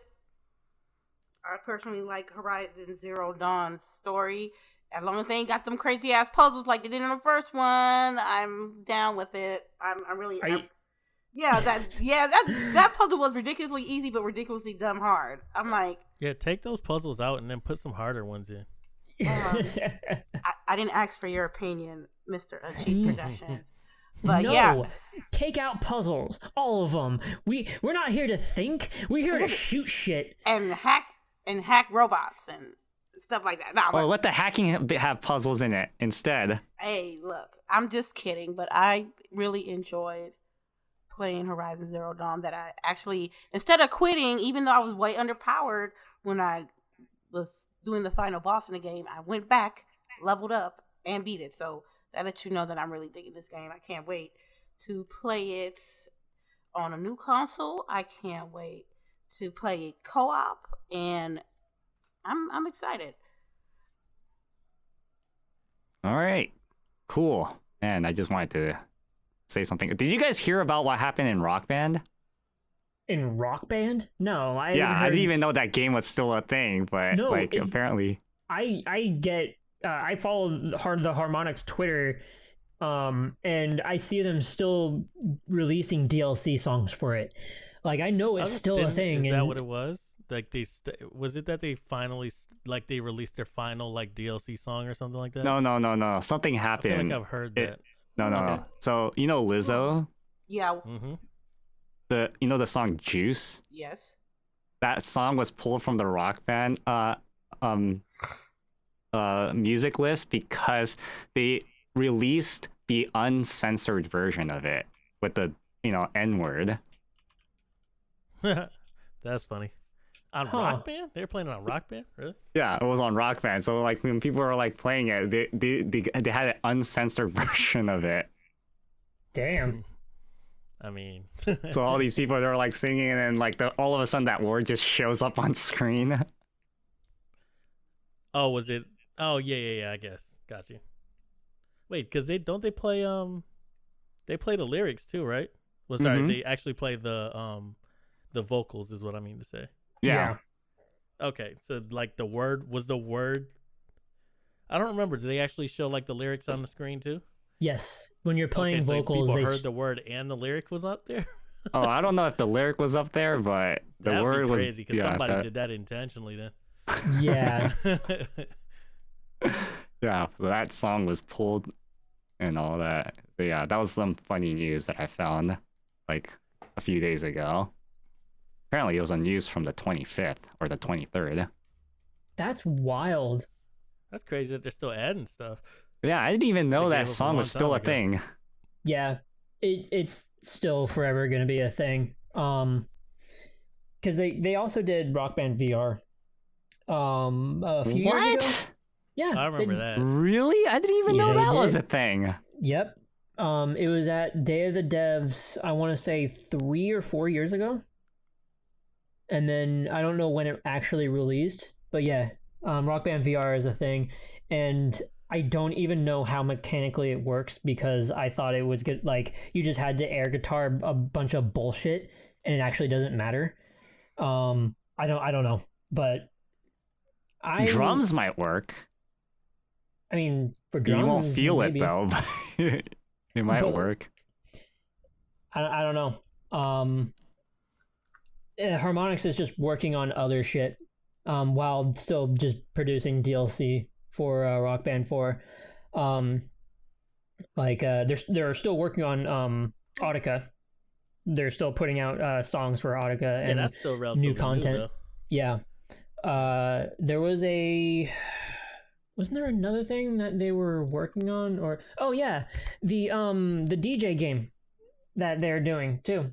That was there was an announcement video for that like 3 months ago, 4 months ago, or some shit like that.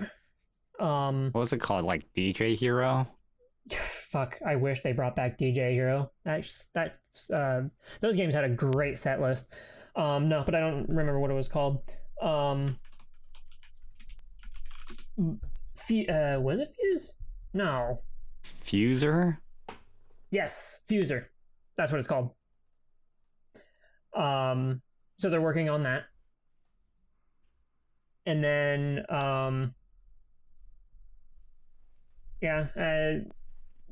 still a small company. Slow, like I don't want to say slowly, but like just making their way, doing some. You know what we stuff. haven't played that was made by Harmonix that we should still continue playing? What? Twitch Sings. I did that. It was good. I had fun. It's I'm good. I didn't know that they made that camera, either. though, but I will definitely get back into Twitch things. We didn't. I think when me and Sharpie did it, we didn't have cameras up. No, you guys didn't, and I didn't have a camera up either. I wouldn't want to, for me personally.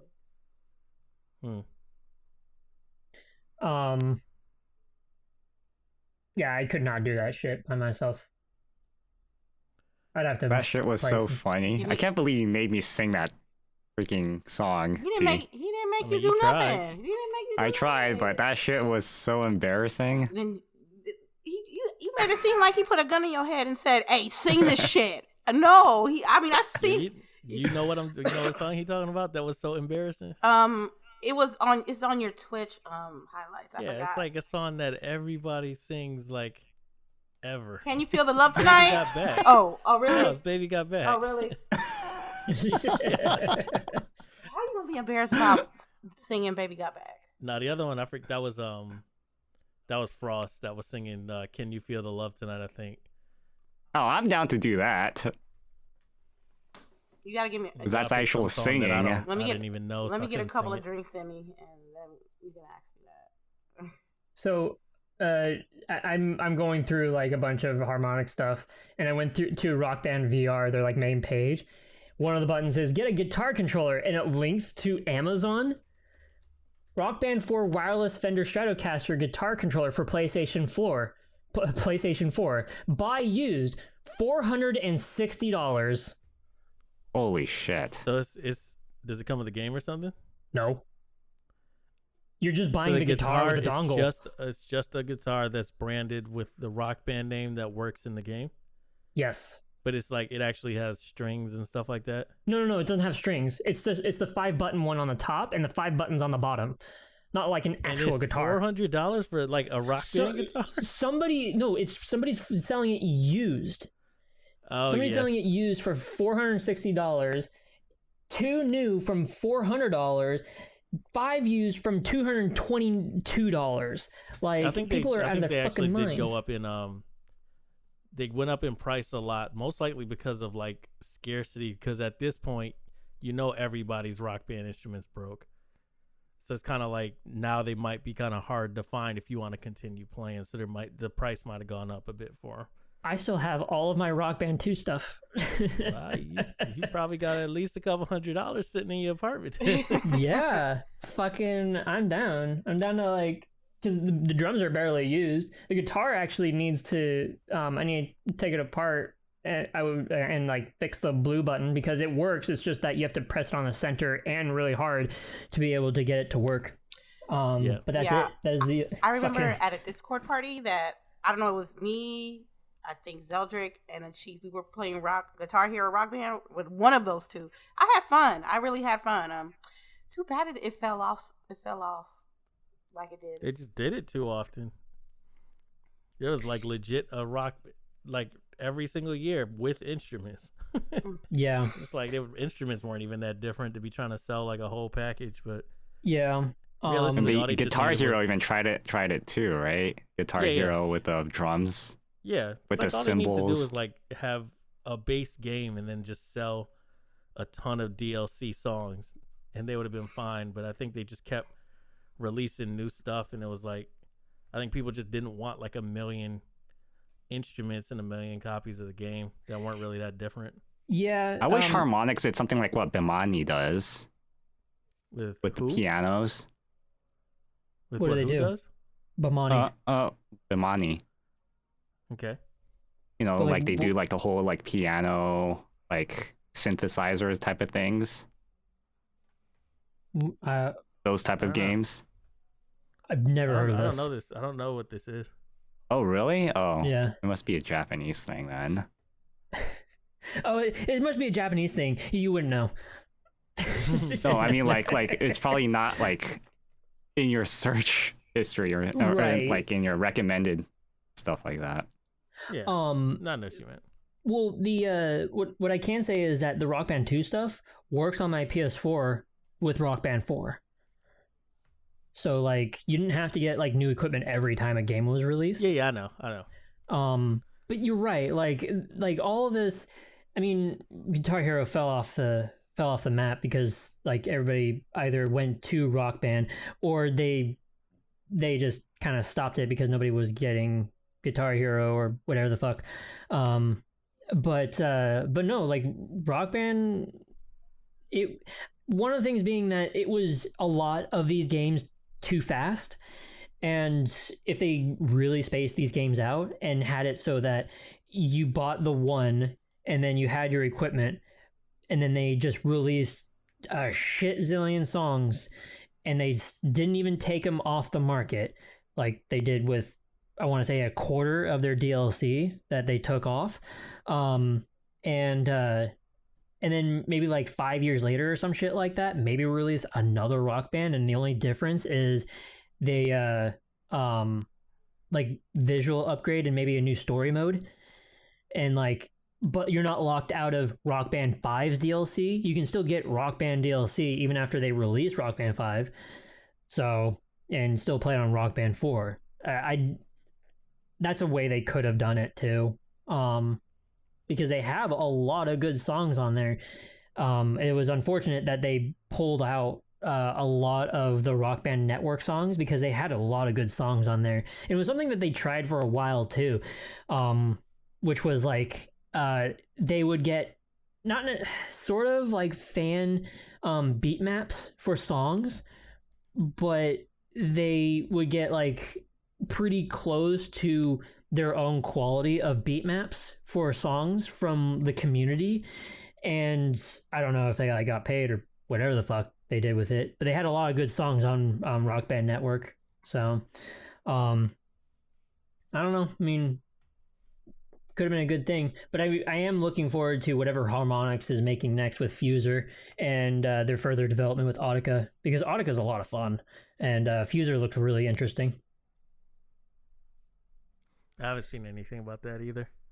I can link a few videos of it, but like I think they were unlisted, but also like they split up these videos into very short segments. It was weird. I think I have it right here. But yeah, like the stuff for Fuser is interesting, and the way that they did it was kind of like, you know, like those DJ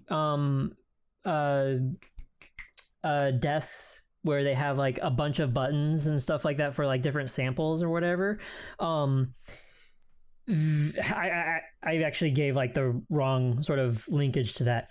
It's kind of like that, but I almost want to say barely. You have like 4 different discs running, and then you have songs or different sections of songs with a type of beat or type of tone to it, and you place them onto the discs, and then you switch them out when you want to. I'm not sure how the scoring system is gonna work, but it just looks interesting because it just giving people the creativity of making your own music in the form of like harmonics sort of stuff, and like, you know, if you could make your own songs like with DJ Hero or something like that, it's cool. Like giving this sort of resource to people is it just provides a lot of creativity that people can have with these games. Okay. I'll have to check that one out. I posted a 3-minute video of it in the Discord. Okay. Yeah. So now, did you guys see the Jay and Silent Bob game? Yeah, I heard about it a long time ago. Like, what are you talking about now? We had it when I went to PAX West. They actually had it at this mix event, and then they also had it available as a demo again a couple weeks back, like what I said about when I played Filament. That was one of the games that was available as demo as well. Was there like news on it? Yeah, it's coming out on Switch. I mean, I'm not surprised. I'm not surprised either. It legitimate looks like it could be a Nintendo game, like Nintendo Entertainment System. Oh, so an NES title. Yeah. It's yeah, look at that thing. It was if you thought that River City Girls, well, if you thought that like you didn't want to play Streets of Rage 4 because it wasn't as like complex as River City Girls, definitely don't play this one. Because you literally got a punch. I think you got a punch, a kick, and a jump. That's it. So, and it's still crazy hard. Like when I was playing, I played it like when the demo was out, and I got my ass kicked like a lot because it's NES hard. So, wait, is it called Jay and Silent Bob Chronic Blunt Punch? I think that sounds about right. Hold on a second. It does not look like an NES game. What are you talking about? No, it looks like an NES game. To me, at least. Not the art style. Are you kidding me? This artwork's awesome. It's called Mall Brawl. Okay, never mind. That's why I was like, oh, no, I'm actually looking at the one you're talking about. Holy crap. That looks pretty cool. But Mall Brawl is not that. Okay. Yeah, so... Yeah, there it is. That's the right one. It's Mall Brawl. Yeah, Switch just like Nintendo, just, raising the bar, I guess. No longer family-only games. I mean, there's a list.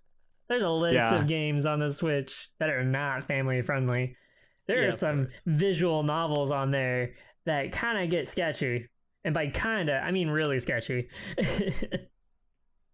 Because it's not only for good boys and girls. Fucking Sakura. Smash is only for good boys and girls. Yeah, I mean, look at the rest of your fucking deals or digital titles. Fucking, are you kidding me? Speaking of the Switch, did you guys see that like Burnout Paradise Remastered got its like release date for like June 19th? Mm-hmm. And apparently cost $49.99 for the Switch, though. Fuck that. Yeah, for the Switch, it's $49.99, which I mean, according to an article I read, is like it actually costs more than the other remastered versions of Burnout. Interestingly enough, the one on the Switch is the most expensive one for some reason. Because it's Nintendo. Yeah. Probably, yeah. Raising the bar. Getting it licensed or whatever the fuck. Do you guys have like Burnout Paradise on the Origin? I think I do. I pretty sure. don't think I do. I got it on Xbox. Or maybe it's on Xbox, yeah. Wait, did you buy it? Or was it free at some point? I bought it first and then it was free. Oh. Oh, well, no, I don't have it on PC.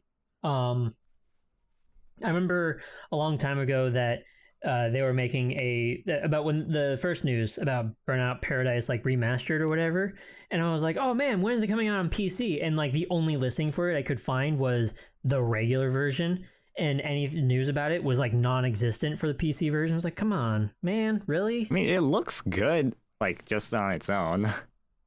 On the PC. No, it looks really good. I would say that like when I played it on PS3, it still looked really good. Mm-hmm. Like, but I mean, having a remastered version on PC, I don't know. Kind of would like that. But you could just get a Switch. It'll be apparently it's running at 60 FPS on the Switch. So pay with air quote high res textures. pay $300. No. Pay $300 to maybe find a Switch, and then pay another $50 for Burnout Paradise that I've already played before. No, or thanks. you can build one. Build a Switch. You acting to do too much. Did you not see that article? I think it was like last week. I swear or you be a little doing, bit before. You be going extra with it, man. I'm not building Yeah, nothing. like this guy, he just bought parts like Switch parts, and he just built one himself because he couldn't find it. Like used and broken parts on eBay, and then like some, parts that like replacement parts. Mm-hmm. And he just built one. That's too much effort. And you only spent like $200 on it. Yeah, exactly. You didn't even save that much. It's like $100. And you got all used parts. Yeah, I don't know. Well, I gotta say I'm a little disappointed with Nintendo again. Even though the Switch is a cool console, they don't seem to be. They still don't seem to be impressing me with this thing. I might get Mario Kart 8. I might. That Mario Kart 8's definitely. Well, definitely you got Farm Simulator. Or Me? Island Simulator. No. LadyInfamous. Wait, did you buy Farm Simulator? No, I didn't. No, what do you call it? This was the wrong what was joke. that? Oh, Animal Crossing. That's what it was called. Got you. Yeah, I was gonna say you enjoyed. I was like that, trying right? to remember what the name of the game was. Oh, you But I was actually like- couldn't remember. Okay. I actually didn't remember. I was like, God, what was that farming game? You enjoy that, right, LadyInfamous? Enjoyed what? Animal Crossing. I do. Yeah, well, How many hours do you have into that game? Actually, I can just look that up right now. Do you know how many hours I played on Animal Crossing? mhm. Yeah, you're on my friends list. Oh. Boats and Hoes. Right. Right. That's your name on it. Wait a minute. Sorry, I just found something about Burnout on PC. It's free. You have 35 hours. Burnout Paradise on remastered on PC is $3. Nice. Yeah, I might buy that. that's awesome. Yeah, I think I might pick that up. Did you guys God. get spoiled by The Last of Us 2 thing yet? No, no. people, y'all ain't watched it. No. Y'all Okay. didn't- Wow. I'm surprised. Yeah. Who- All of look us for didn't it? get. Who is all of us? I just said y'all didn't watch it. I did. Yeah, she was the first you one that did? told us about Oh. it. Yeah. Yeah. No, but I didn't know you actually looked at it. I had to see how deep was the spoil. So it's pretty deep. All right. It's pretty deep. It's hard. It's hard to be spoiled about a game you don't care about, so that's why I didn't find out. Dude, so did you see that they figured out? I guess they figured out who leaked everything, and it wasn't a Naughty Dog employee. I still don't believe it was. I don't believe that. I don't believe that either. either. I think You they don't just believe that said it that was, just or to you back believe it? themselves by saying, but because I bet they're like, oh, we didn't pay this guy enough, and then this guy's got hella mad. But we also don't want to say that we didn't pay this guy enough, so we're just gonna say that it wasn't an employee. Well, I mean, what do you think the reasoning is for that? The guy didn't get paid enough, or he got overworked. I'm not saying why would he do it. Why would they say that it wasn't one when it was? Because they don't. Maybe they don't want to be accountable for what they didn't do, or did, whichever way you want to see it. Yeah. Okay, I don't know. As far as one more thing, real. Yeah. Sorry, go ahead. Well, I was gonna say is many believe that the leak was likely in retaliation to Naughty Dog, though there was no actual evidence that supported this idea. Yeah, and I'm not over here trying to say like it wasn't one and they aren't lying, but like I feel like I've seen enough leaks that seem like they weren't from the inside to be like, I don't know why I would believe them. Why I wouldn't believe them if they say it wasn't, because I don't know what reason they would have. I don't know if I necessarily understand the reason why they would say it's not a disgruntled employee when it was, especially since I assume they might like some kind of try to take some legal action against them or something. That's probably going to come out who it was in some fashion. So it's not like you can lie and then it's going to stay hidden. But I don't know. But the other thing I was going to say about The Last of Us 2 is like 2 discs. Apparently the game is huge. 100 gigabytes. They can keep it. Yeah. I'ma catch it on sale. You gonna get the digital? I'ma catch it on sale. I don't care if it's digital. I don't care if it's physical. I'm getting it on sale. On sale. On sale. Naughty Dog made the drastic mistake of crunching people to make this game. And I truly believe that somebody who the person who leaked this had access to the game. And sure, if I was working at Kentucky Fried Chicken and they wasn't paying me right, best believe I'm to be doing a Instagram live stream talking about all the spices. So, it ain't like, oh, somebody was like. But would you really? I would. Would you really? I would. You don't. That took me a minute. Sued so that they steal like a ton of your money. In the future. You don't want to. You don't understand the pettiness that be brewing in me sometimes. So yeah, I don't get it. 1 month ago, this game was supposed to be indefinitely delayed, and now it's coming out in June. So you telling me that you had this game already up and going a month ago? So why you choose not to release it? You got bugs or issues in it? I understand all that, but that's a drastic change from indefinitely to a month from now because they know they fucked up. They fucked up. To actually say that like bugs or issues or whatever, it was a logistics issue, which is completely different and separate from like it having bugs or anything. But still, they might have figured out whatever their logistic issue was so that they could still ship it right after the leak happened. I have no idea. I don't know. I guess maybe I'm just not usually the conspiracy theorist is all it is. I'm putting my I'm just saying that you can't even go on like say Twitter and like look up when somebody's talking about The Last of Us because people already done like made memes out the spoils and you might just dip through somebody's thread and you're gonna see a spoil already. So, like I said, if this is the game you're trying to get into, just don't watch the spoils. I'm telling you. And I know there's some people that watch the spoils, but they don't want to admit that they watched it. So. It's just... I don't know. I don't see anything on my feed. So. Because you don't be on Twitter like that. That's why. They took them all down. Or maybe I just have good people on my Twitter. Oh no!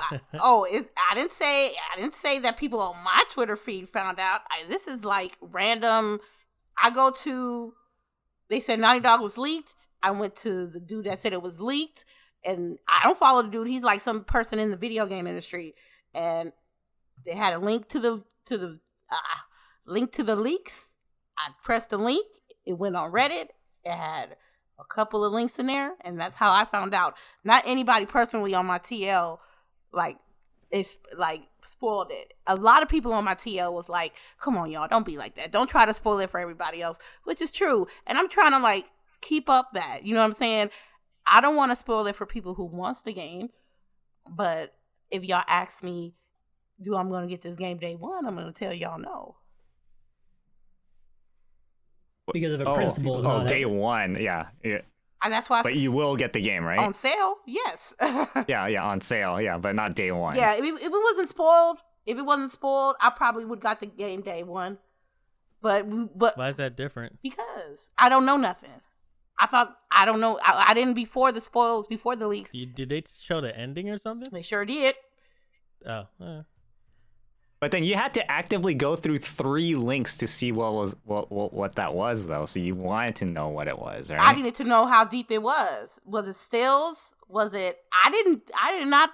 I seen leaks all the time with games, and sometimes they're like still shots or maybe a 30-second cutscene here or a main menu screen or something like that. You know what I mean? This was like a combined total of like 30 minutes of leaks with crucial plot points on it. That's interesting. So I guess the interesting part is it sounds like you're saying you're punishing Naughty Dog because you went looking for spoilers. You found them. I'm not punishing Naughty Dog. They punishing. I'm not going. No. Go look for it. You damn right. It seemed like. But I'm not. Yeah, I seen the leaks, but I'm not over here parading what I saw either because I gotta respect my comrades that want to play this game. Oh no, I'm not talking about you're showing it off to everybody. I'm saying you said I'm getting it on sale because I already know a bunch of stuff.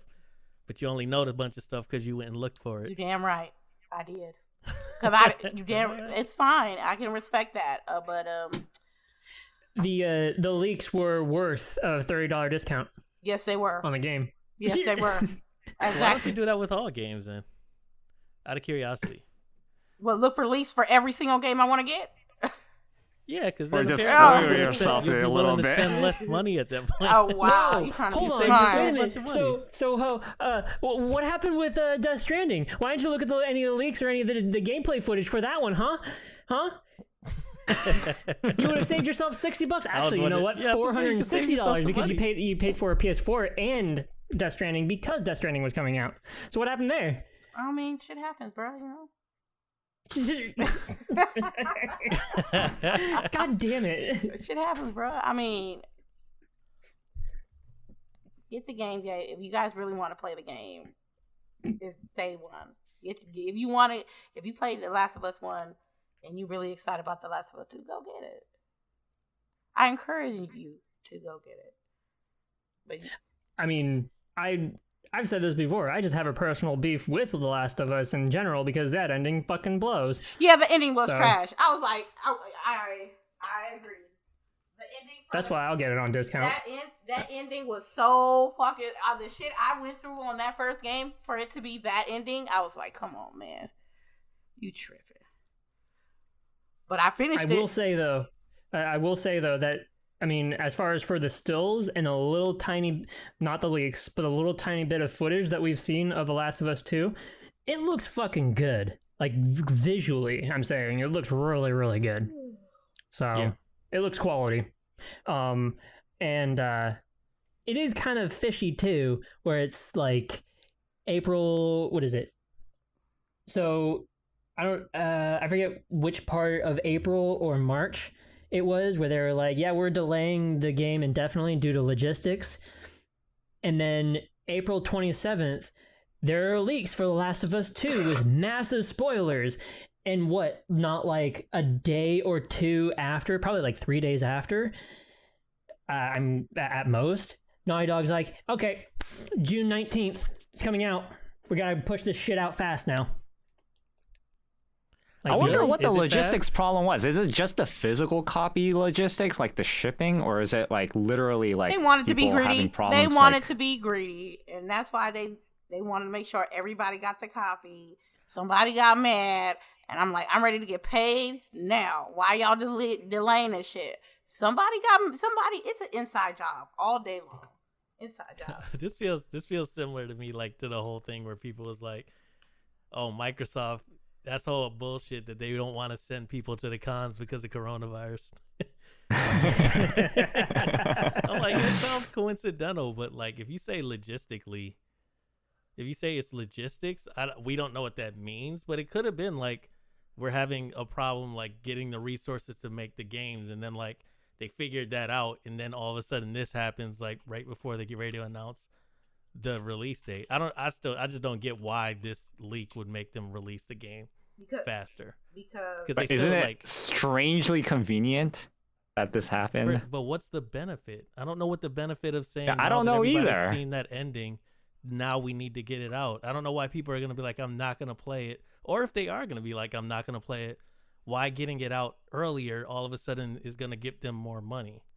I don't know. I feel like it's been delayed too many times and for far too long since its initial announcement. Like, I'm kind of getting tired of, like, I'm starting to lose interest. I mean, I would get that if it seemed like the gaming community at large was sort of losing interest in the game in general. Then they'd be like, oh yeah, we need to figure out a way to get this out. But I don't know. I just don't see what the connection would be with the leaks. That's fine. Like I said, I don't necessarily. Maybe I'm just like underthinking it or something like that. I don't know. Anyways, did you guys see that EVO is gonna be online now? Yeah. I feel is that the first one that they've done? Not Yes. EVO specifically, but like the first sort of big tournament that they do in person that they decided that it's just gonna be online now. I'm pretty versus damn just sure. canceling it. Yeah, I think it's the first one that is an in-person tournament to go online, and that sucks. Which this is probably one of the worst ones that could do it. This is the just because you all that like input like lag that you're gonna get because it's like you can't guarantee anybody's connections or frame delay is what I'm saying. Yeah, because you can't guarantee people's connections and stuff like. Yeah, because that 3 frames really mean a lot. It does. Yeah, it does. Yeah. Yeah. That 3 frames, including on top of, internet transfer delays. Yeah. Oh god, where is it? That'd be funny if like in the finals somebody lost because like their connection was trash. Like I don't know. I don't know if it doesn't seem like that great of an idea. It's a terrible idea. Yeah.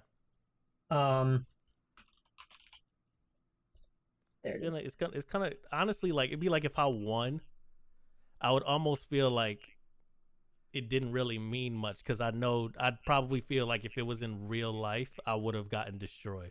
Like something must have been just in my favor because we were playing online that caused me to win. God. Unless, because I'm not like. Oh, you know how to work the lag. Exactly. Oh, there's definitely people who seem to know how to play with the lag. Like they know how to use that to their advantage. Yeah, because I've definitely had matches where it seems like I'm just getting all kinds of like lag, and their combos, they don't drop any combos whatsoever. So like they must be just used to like whatever horrendous like frame delay they have. But yeah, I don't know. Do you guys think that's gonna happen with a lot of competitions? Yeah, until it gets back to quote unquote normal. But yeah, I'm cool. I can't wait to like.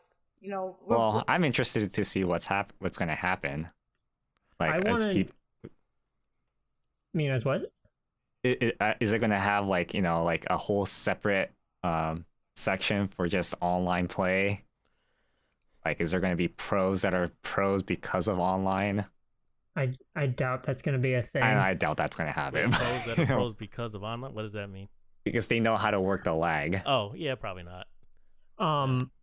I think it's weird that like the way that this is going to be handled as like in a structured format, this is going to be really weird. Like there's going to need to be a spectator for every single game, and they have to go into like private lobbies and then have a spectator for each one, and it's going to take a long time. And I found the Twitter post. Do you guys know of a Twitter account named Scrub Quotes? No. Okay. This is a Twitter account that specifically fights mainly fighting games, like 99% fighting games. And it's everybody that like has a shit take on whatever the fuck like fighting game that some guy lost at. Kind of like when you get like some sort of ranted message after beating some guy, and it's like, oh, yeah. Cheap like shot or whatever. Trash. Yeah, that sort of thing. But it's like turned up to 11. Like This one, it comes from somebody's Discord, don't know where. But it starts off with some guy being like, but it's fucking NetPlay EVO, and they're gonna require me to buy an Ethernet cord. I don't want to pay for one. Not buying a whole ass Ethernet cord to lose in pools. You should buy an Ethernet cord so you don't ruin other people's games. That's not my problem. If you need to have less than 4 frame delay in every game in order to have fun, then maybe you should seek help. Wait, Ethernet cords are not that expensive. That's Mono price, you get it for like $1.50. Yeah, I've made my own Ethernet cord. It's fucking easy as shit. Yeah. But that's the idea with like the Scrub Quotes account. I should link it to you too, because it's the funniest shit. But yeah, anybody that is playing fighting games, stop using your goddamn Wi-Fi. Hook it up to an Ethernet cable, you scrub. Okay. I'm surprised that people who want to do this professionally, at least compete at a higher level, are still using Wi-Fi. Fucking a lot of people still use their Wi-Fi for this sort of stuff. Even my console console only friends, like they even know that Wi-Fi is not that great. Yeah, but sometimes it's like convenient. Like I don't know. This might be like LadyInfamous. Are you on Wi-Fi or no? Where? For your Xbox. Oh, they Wi-Fi'd up. I only got my Ethernet cables for my PC. Yeah, so you're on Wi-Fi for your Xbox? Yeah. Okay. Hopefully I get one of those boxes. I don't know what your situation is. I hope I get one of those boxes that I can put Ethernet cables on both of them. Hopefully when I get my table. Oh, yeah, network switch? Yeah. Something like that. Mm-hmm. Yeah. But I mean, like, I just imagine, like, let's say, for example, my setup where I have, my PC and my consoles in my little office, but my router is in my bedroom. Some people, like, it's not necessarily going to be convenient for them. For example, what I have to do is run a cable all the way into my bedroom. It's not going to be necessarily convenient for them to do it based on how their setup is. Like, I don't know, maybe they live, not to say this is anything about people who play fighting games, but what if they live, with their family or something like that, and they'd have to run an Ethernet cable down the stairs and into the living room or something like that just to get their, their wired connection.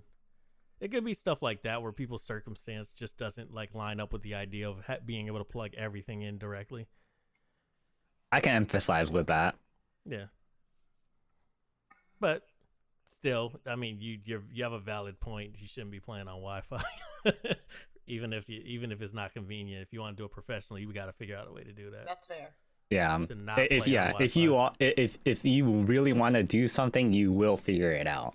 Yeah, which theoretically, you'd imagine that most, or at least a good number of the people that try to go into pools are possibly trying to win. So it's kind of like, if that's how you're going to do it, then you got to at least set yourself up to win, that's going to be, because you'll have the least frame delay. That'll be like the most likely way you'll win if you're going to win. But I don't know. That's just, quotes like that are just internet nonsense.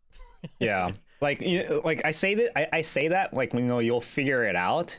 Like if you really want something, it's because like here's an example that happened this past week. Is like my brother was building a new computer, and I was helping out with him, and then the computer wouldn't post, and then we were trying to figure out what it was, and then like I put my I took out my CPU from my streaming computer and then put it inside his motherboard, and that seemed to work. And then the BIOS is updated and everything, so like his CPU should work. And then we were like, you know what, this might be a broken CPU. And then we went to Central Computers, and then got a new CPU, and that worked.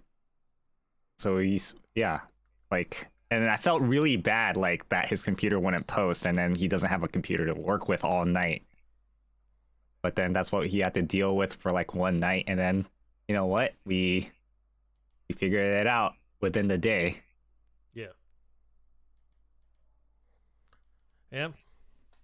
Gotta get yourself straight if you're gonna have if you're gonna have the best chance or the best system or whatever you want to call it. So yeah, I got you. LadyInfamous, did you see Modern Warfare Remastered 2 came out? The campaign. Modern Warfare 2 remastered. I mean, Campaign. Yeah. And did you get it? for what? I got the game already. Yeah, but not the remaster. Doesn't matter. We're just messing with you. It's like the third week in a row we asked about it. Nah. I was gonna say this too. Like, I guess, I mean, so I guess it's just a leak, but like somebody said that there's supposed to theoretically be like a PS5 reveal event on like June 4th. The same day as. So you might actually be getting to see it. The same day as coming up pretty the soon. Microsoft event as well. Is Microsoft the same day? Same day. Yep. Oh damn! Who announced it first? When are they gonna show the game? Microsoft did. Oh damn! That means Sony was waiting for Microsoft. I feel like that was kind of right about that several months ago when I was like saying, yeah, Sony's probably waiting for Microsoft to say something, and then I guess this is like the same thing. Yeah, maybe. And PS5 cooler patent was found, whatever the hell that meant. But I don't think that's cooler? very significant. Yeah, PS5 cooler. Oh, I don't know what probably that to means. Keep that freaking thing cool because the Force can sound like a jet engine sometimes. Yeah, I go into my brother's room and then I swear to God, every time he's on that on his PlayStation, like it sounds like a jet engine. Yeah, exactly. That thing's gonna be crazy loud. But I thought we had heard at some point. Was it during like that that one technical presentation that we all watched? Like, I thought they were mentioning that they had like a new cooling system, like to sort of solve that problem. For Xbox, like they kind of touched on that because it's vertical, or you're. Oh no, I thought it was for the PlayStation though. I thought it was when the thing that where they had sort of the fake audience in the front and that one guy was talking. I thought he had mentioned like the cooling system as well. I don't recall this at all. Oh, okay. Well, maybe they have like an external device to help keep it cool. Didn't they have that at some point for the PlayStation? Like PlayStation 2 or something like that?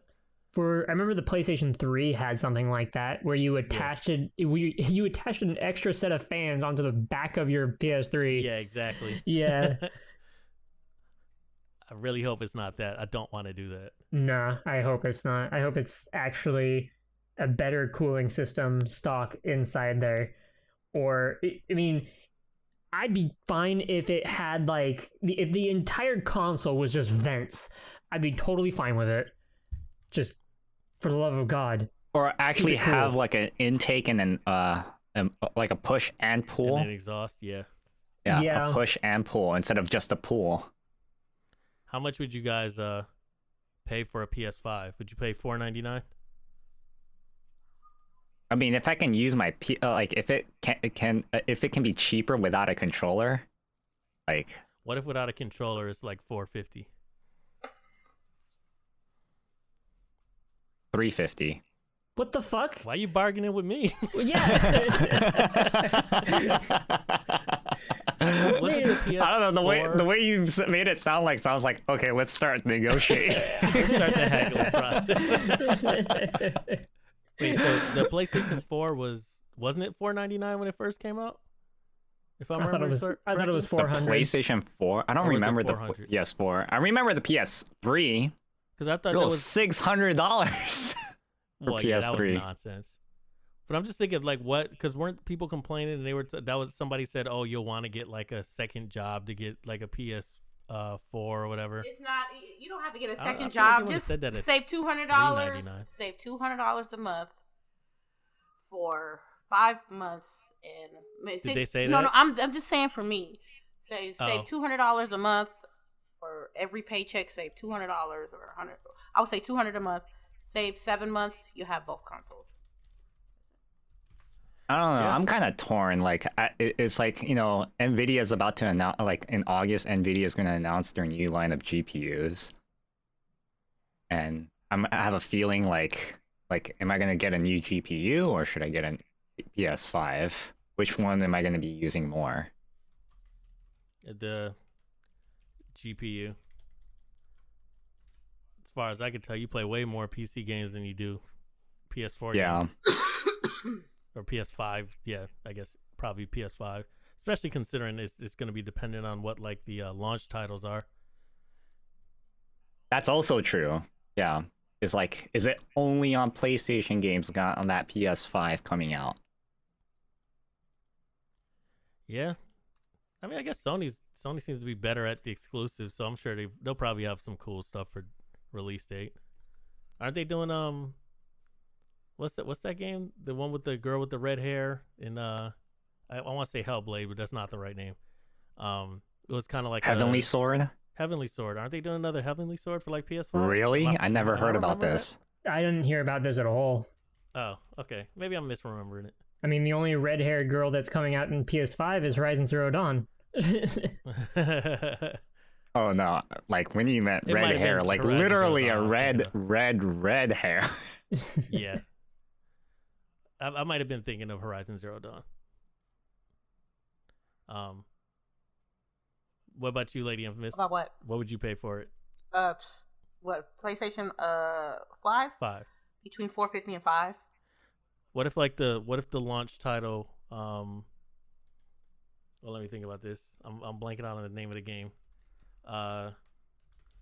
What if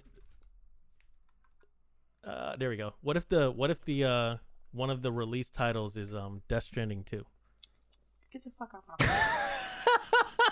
You say you say one of, but that doesn't really deter that doesn't really say what the other titles are. You start out. The other one was like Modern Warfare 3 remastered. I'll get Modern Warfare 3 remastered on Xbox.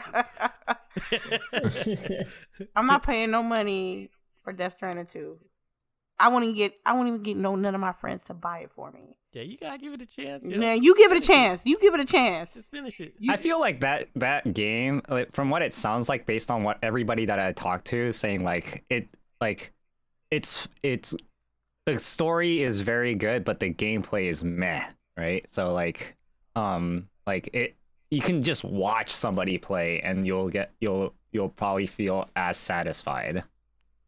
I mean, they said he wanted it to be basically like a movie, right? Or was that was Well, that I mean, case? that's Kojima. He wanted to be a movie director a long time ago. He might have executed very well on the making it feel like a movie part, and not as well for most people on the game part. Then maybe that's all it translates to. But you said 450 or 5 for you. You would spend up to 5 for a PS4, Lady Infamous? Yeah, I'm thinking 5 apiece. A PS5, excuse me, PS5. It should be cheaper because based on the specs, it should be cheaper. But you know how PlayStation is, so I'm thinking 5, $4.99 each. Yeah, I think I don't know. I think I would reluctantly pay 5. Because I feel the same way. That's a lot of money for a console. You bought, I feel the same exact way. But you rich though. You got like 4K. You got 4K TVs. You got like 2 Xboxes, 1 PlayStation. I have 2 no 4K TVs. 2 PCs. Oh yeah, you have 3 4K monitors. I have no 4K TVs. I'm watching in 1080, yo. Man, look like 4K, bruh. Dude, every time when you go into your game setting, it's 2160 by, it's like, or 3840 by 2160. Yeah, 2160, yeah. Yeah. But I don't got no 4K TVs though. But monitors are one so 4K much projector. more expensive for what they are compared to Yeah, I know. televisions. I know. But that's still a lot of money. If they each cost $500 and you add in tax, at some That's point what- you're getting very close to my rent payment. That's a lot of freaking money. Well, I'm getting the Xbox first, so because Yeah. that's the console I need Okay, to replace. well, here's an interesting question. I know we had this argument quite a few weeks ago on Discord, about the whole should it come with a controller type of thing. Like I feel like that should be on the table for both sides, right? Because I know the Series X is gonna allow Xbox One controllers. Yeah. Yep. And do you think it would make sense, because nothing significant. It's not like they added another button just for the sake of having another button for doing something super unique, like with the PlayStation 4 at least. But then or even Xbox, do you think it would be wise if Sony and Microsoft sold a console without a controller at a cheaper price?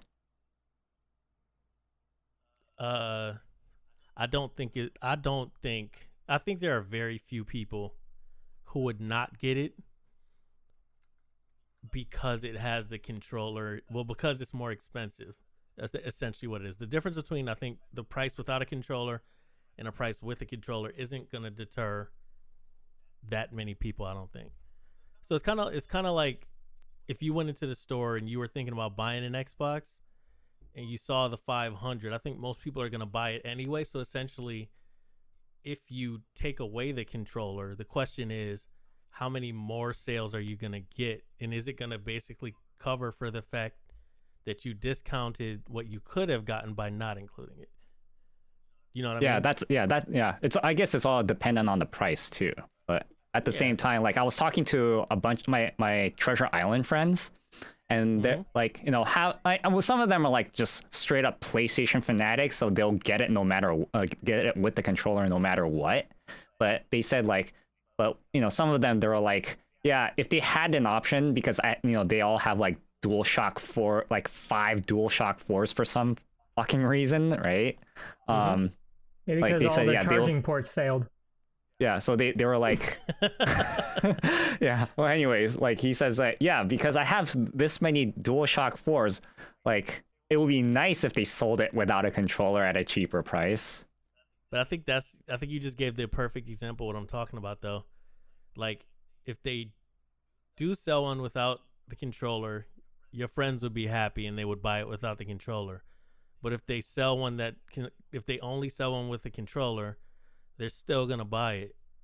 So the question, it's for the consumer, it's like it would be nice, but for Sony, I don't know what the benefit is if you're still buying it either way. It's like, are they gonna sell it to you for more money or for less money? And I think they already, as far as I know, they're already expecting to be selling the consoles at a loss in the beginning. Like, I think if I remember correctly, I read somewhere that like the cost of making it actually is going to be like $10 or $15 or something like that more than the cost that they're selling it for. Yeah, I don't think they would ever do that. Well, I mean, they make a lot of money off controllers and accessories. Sure, they do. I know this because I remember looking at like cost more. Yeah, I remember when I worked at PlayStation, like the margins were like super huge for like accessories and first party titles. Yeah. So what if they sold the controller? Well, sold it without a controller, but the controller was like $100. I don't think it's gonna be $100. It's probably gonna be 60. Saying, what if they like increased it because they're like, you can get one without it and use your old one, but if you're gonna get the new controller on its own, it's gonna be more expensive now because we gave y'all that option to go cheaper before. Would you ever buy a new controller? Yeah. Well, it depends on what the price is, right? For both. He just gave you a price. No. I mean, like what? Like how much would how much would it be? How much would the PlayStation be without the controller? Well, we gave you. It wasn't the scenario you just said. It's 500 with the controller, 450 without the controller. 450 without it? Oh. Yeah, but the controller costs $100. So if you decide to get it without it and you end up having to buy one, if I have to, then I would just get the $500 ones. But if I don't have to, then I will still go with the 450. Well, I know Xbox probably isn't going to do it because they have no reason to do it, especially considering, like, to me, the way I think about it is when the Series X comes out, considering it's supposed to be backwards compatible with everything, like, I can sell my old console, at which point I'll probably want to have to sell the controller with it to kind of make it, like, you know, to not have it cost me get way less money for it. So I'm just like, I'll just get the new one, and going forward, all I need is the one that I have for the new console, and it'll work on everything.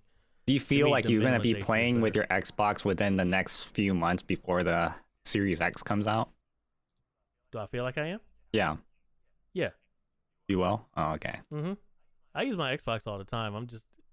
I actually use it a lot for, like, anytime I'm watching videos and Netflix and all that kind of stuff, it's on my Xbox. But I'll play games every once in a while. I don't know.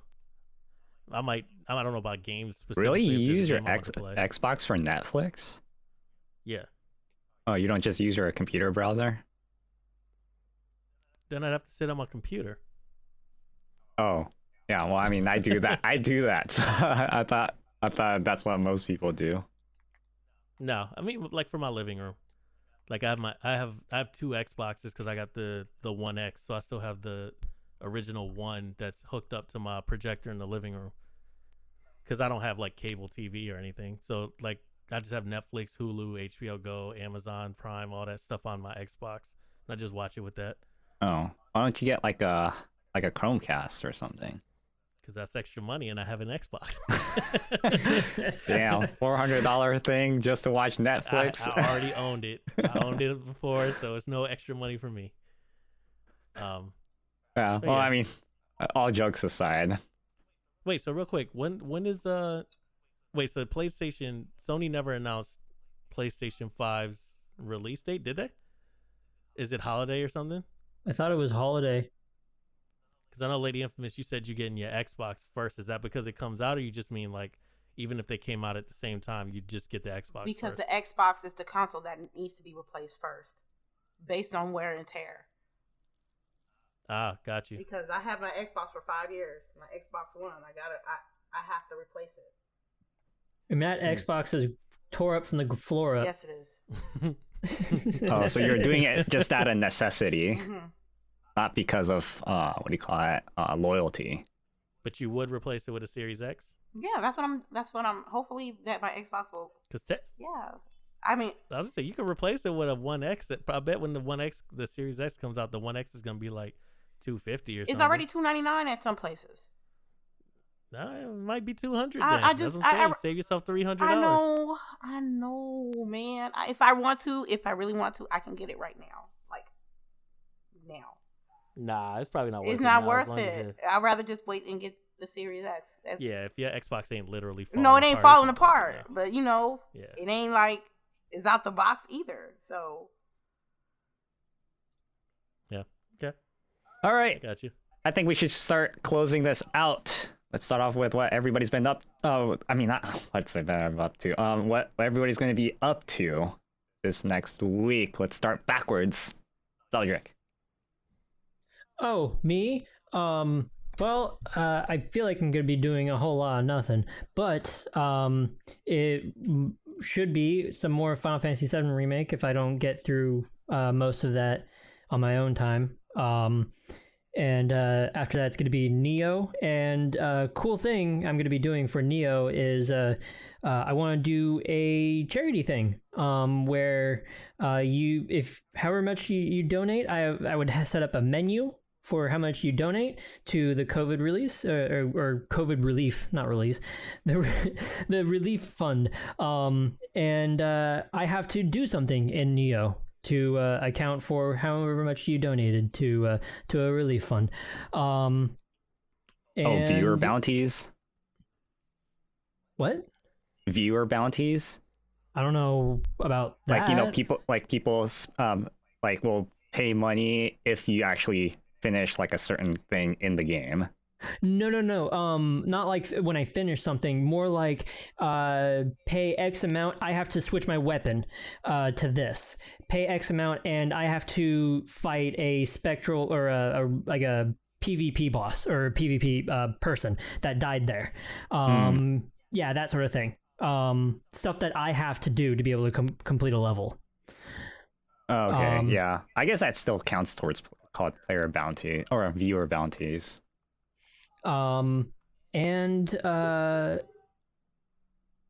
was something else. I was and then I'll be starting up Assassin's Creed Odyssey soon. And I'm gonna try to but find time to go through XCOM Chimera Squad. Those are the stuff I'm handling at the moment. You can catch me on Twitch and on Twitter at Zeldrick. I'm gonna be playing. It's hard to speculate what I'm gonna be playing. I'm definitely gonna be playing Filament. Trying to sort of claw my way through a bunch more of the puzzles, but as of now, I actually beat like a couple of I beat Old School Musical and the Dark Side Detective, which were the two games that I kind of was playing through story wise this past week. So Got to find something else to play. Somebody had mentioned earlier this week that I should play God of War, so I might try to do that. But not guaranteeing that. But I will play some like GTFO this week, and then I'll figure out something else, whatever it is, like story-wise to play. And probably We should all plan Project that Winter. right after this. But if people want to check me out, I'm at Twitch and Twitter at UnsheathedP. I'm gonna be playing games. LadyInfamous 415 on Twitch. Check me out on Twitter, Lady_infamous30. Thank you so much for joining us today. You guys have a good day. Make sure you rate us good. Make sure you comment. Make sure you share. We appreciate you. Thank you. When you say like you're gonna be playing games your usuals. No, whatever I feel like playing that day. I'm tired of like making. Okay. I'm just tired of making a schedule about games I'm gonna play, and I end up not playing that game on that said day. So I'm just playing games. All right. And then for me, hopefully Comcast fixes this whole maintenance thing. So I'm gonna play One Step from Meat, and then I might play Chimera Squad myself. But other than that, I'm probably gonna play Valorant and like where? I want to remind you, like the where? thing is, again, I'm not even done with what I'm gonna do. But yeah. So I'm gonna continue playing Valorant and Project Winter, and hopefully we'll figure out when all of us can play GTFO this week. But yeah, you can also you can find me at twitch.tv/JSharpie. And that is it for this week. We'll see you all next week. Thank you for listening to the podcast. Please